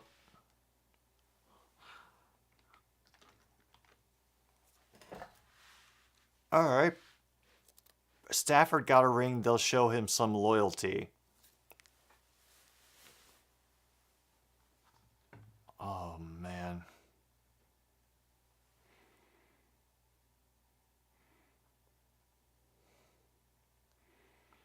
First and 10 now.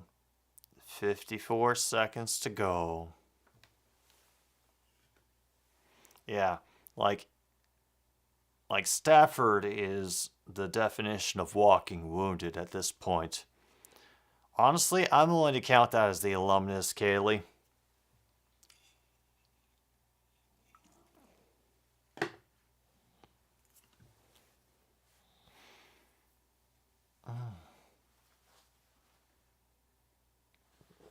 First and 10 from their own 25. CJ Stroud directing traffic as receivers change places. Stretched out far to the near side of the field. Stroud has to run. He's going to get inside as he tucks it in. We'll get about 5 yards.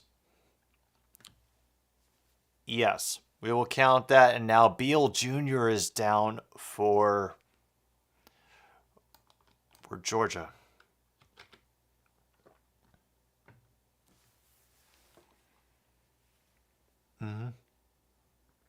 Michael says he's pretty sure Baker Mayfield stays with the Rams as a backup QB in his security blanket if ever Matthew Stafford is down again. Yes. Count that. Count that. Alumni are back to visit.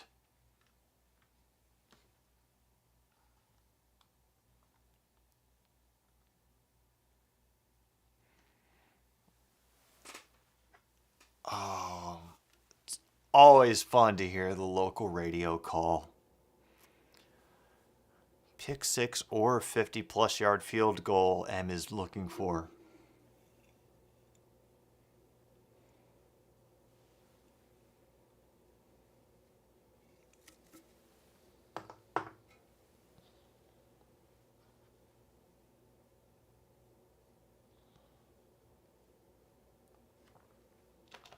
Hang on. Let me adjust that.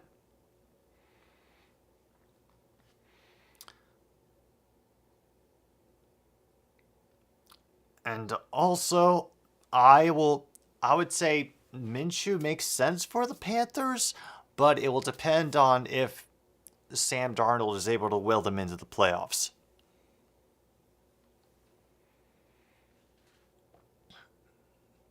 CJ gets a pass completed out of bounds at the 43 to Fleming.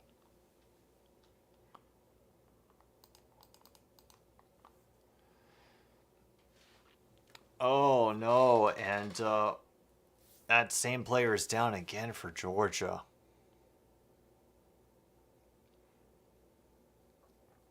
M doesn't think the Panthers trade up if Darnold gets us to the playoff.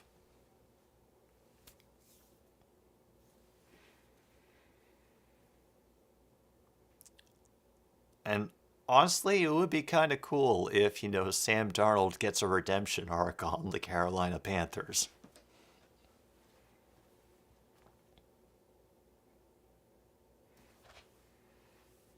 Oh, Angie is officially parked on my lap, purring her little face off and digging her claws into my leg for stability purposes, of course.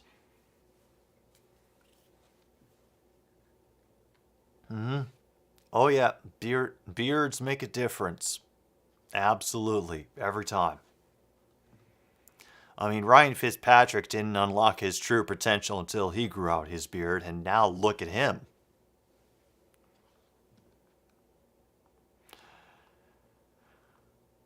Okay. 1st and 10 for Ohio State at their own 42.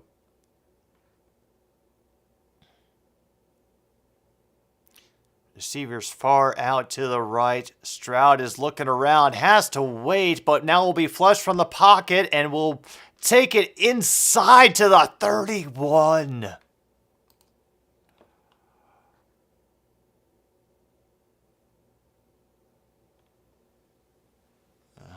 Scenario, Lewis will be backing up Derek Carr, Richardson backing up Goff.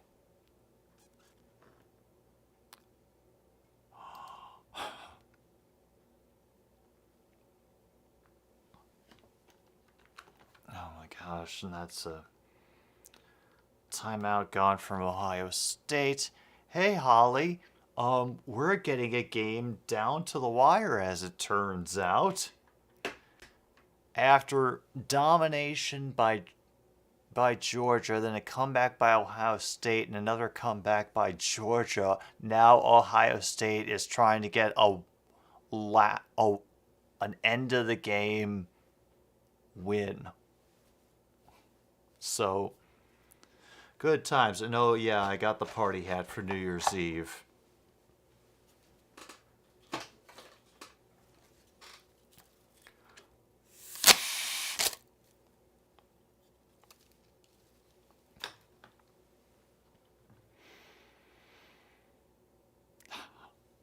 Oh my gosh. This was definitely worth it tonight, and I'm glad you were all here to hang out for it. Oh, that time I went to Georgia. As a handoff, and Ohio State will get stuffed. And now Georgia does spend the time. Ohio State does spend the time out. Forgive me. Each team has only one left to go. Oh yes, 1 hour more for me as well, Foster.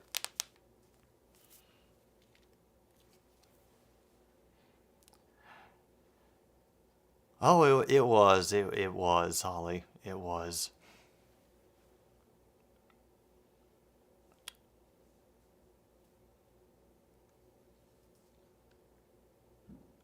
Yeah, Luke is far in the future. We're just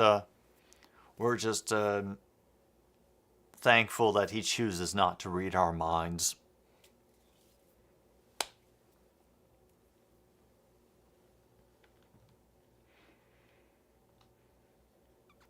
Oh yeah, I just assume there's always people kissing in New York for one reason or another.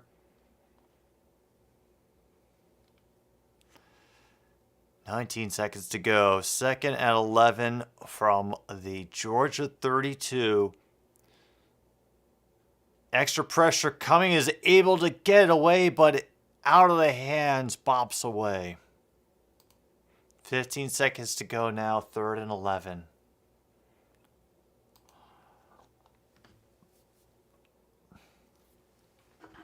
Oh, you're a vampire, not a psychic. Well, pfft.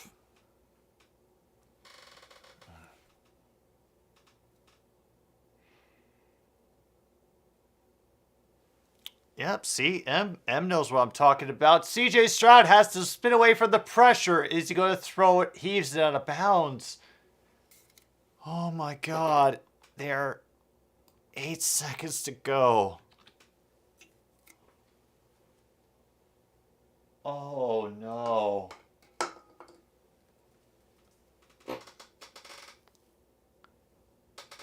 Oh no. We've got a long field goal for Mr. Noah Ruggles for Ohio State.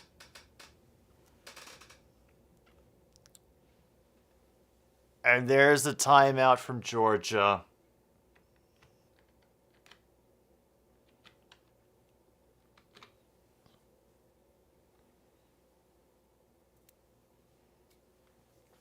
Doesn't count, whatever they did.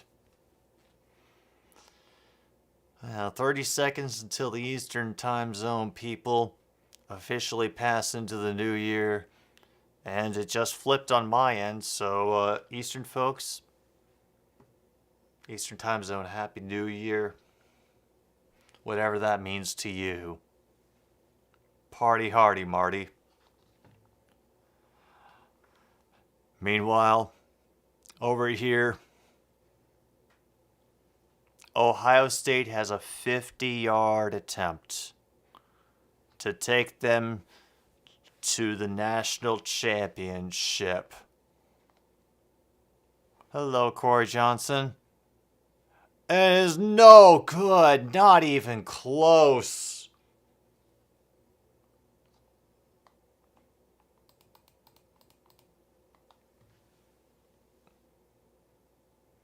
Right at the stroke of midnight on the East Coast, Ohio State is short. Wow. And Stetson Bennett is in absolute tears right now. Oh yeah, I'm sure there's probably all sorts of explosions happening out here. Honestly, I said earlier in the stream, Ohio State, yours is no disgrace.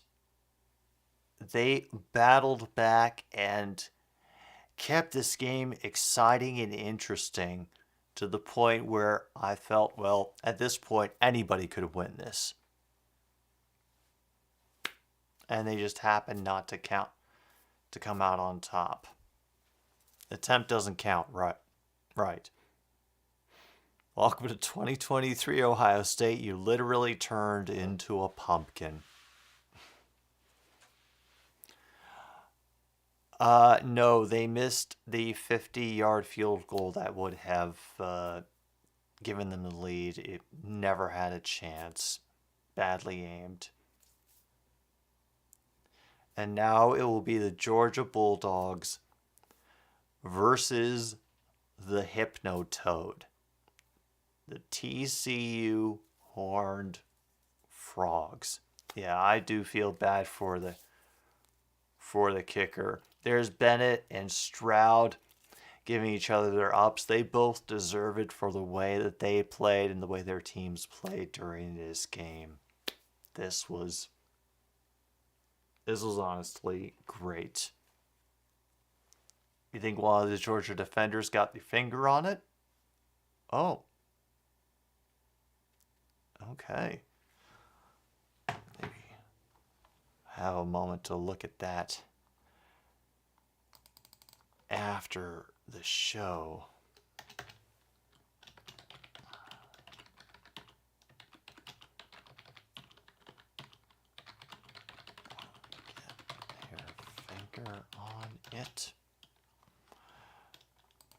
All right. At least I'll have some exciting things to do when I wake up in the new year. And Bennett is like Bluto Blutarski from National Lampoon's Animal House. He's in like his 7th year of college. And we all just kind of accept that he's there. Yeah, as I said in the description of this video, all glory to the Hypnotoad. So, I'm feeling you there, Michael.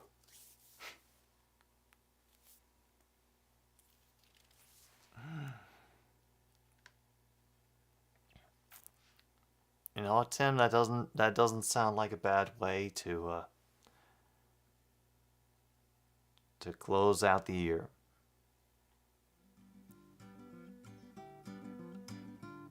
And I'm feeling relatively fortunate that I was able to close out the year with what was actually a really fun game to watch between Ohio State and Georgia. It was a good time, and even though it doesn't seem like we had any winners in the bingo, you're all winners in my heart. So thank you for showing up, being here, participating in chat, or just hanging out and enjoying the vibes, whatever it was. And I will be live tomorrow for the Lions-Bears game at noon Central Time. So until then, this has been another Stupid Sports Show on 106.9 Click FM. My name is Jim B. Happy New Year, and good night, Milwaukee, wherever you are.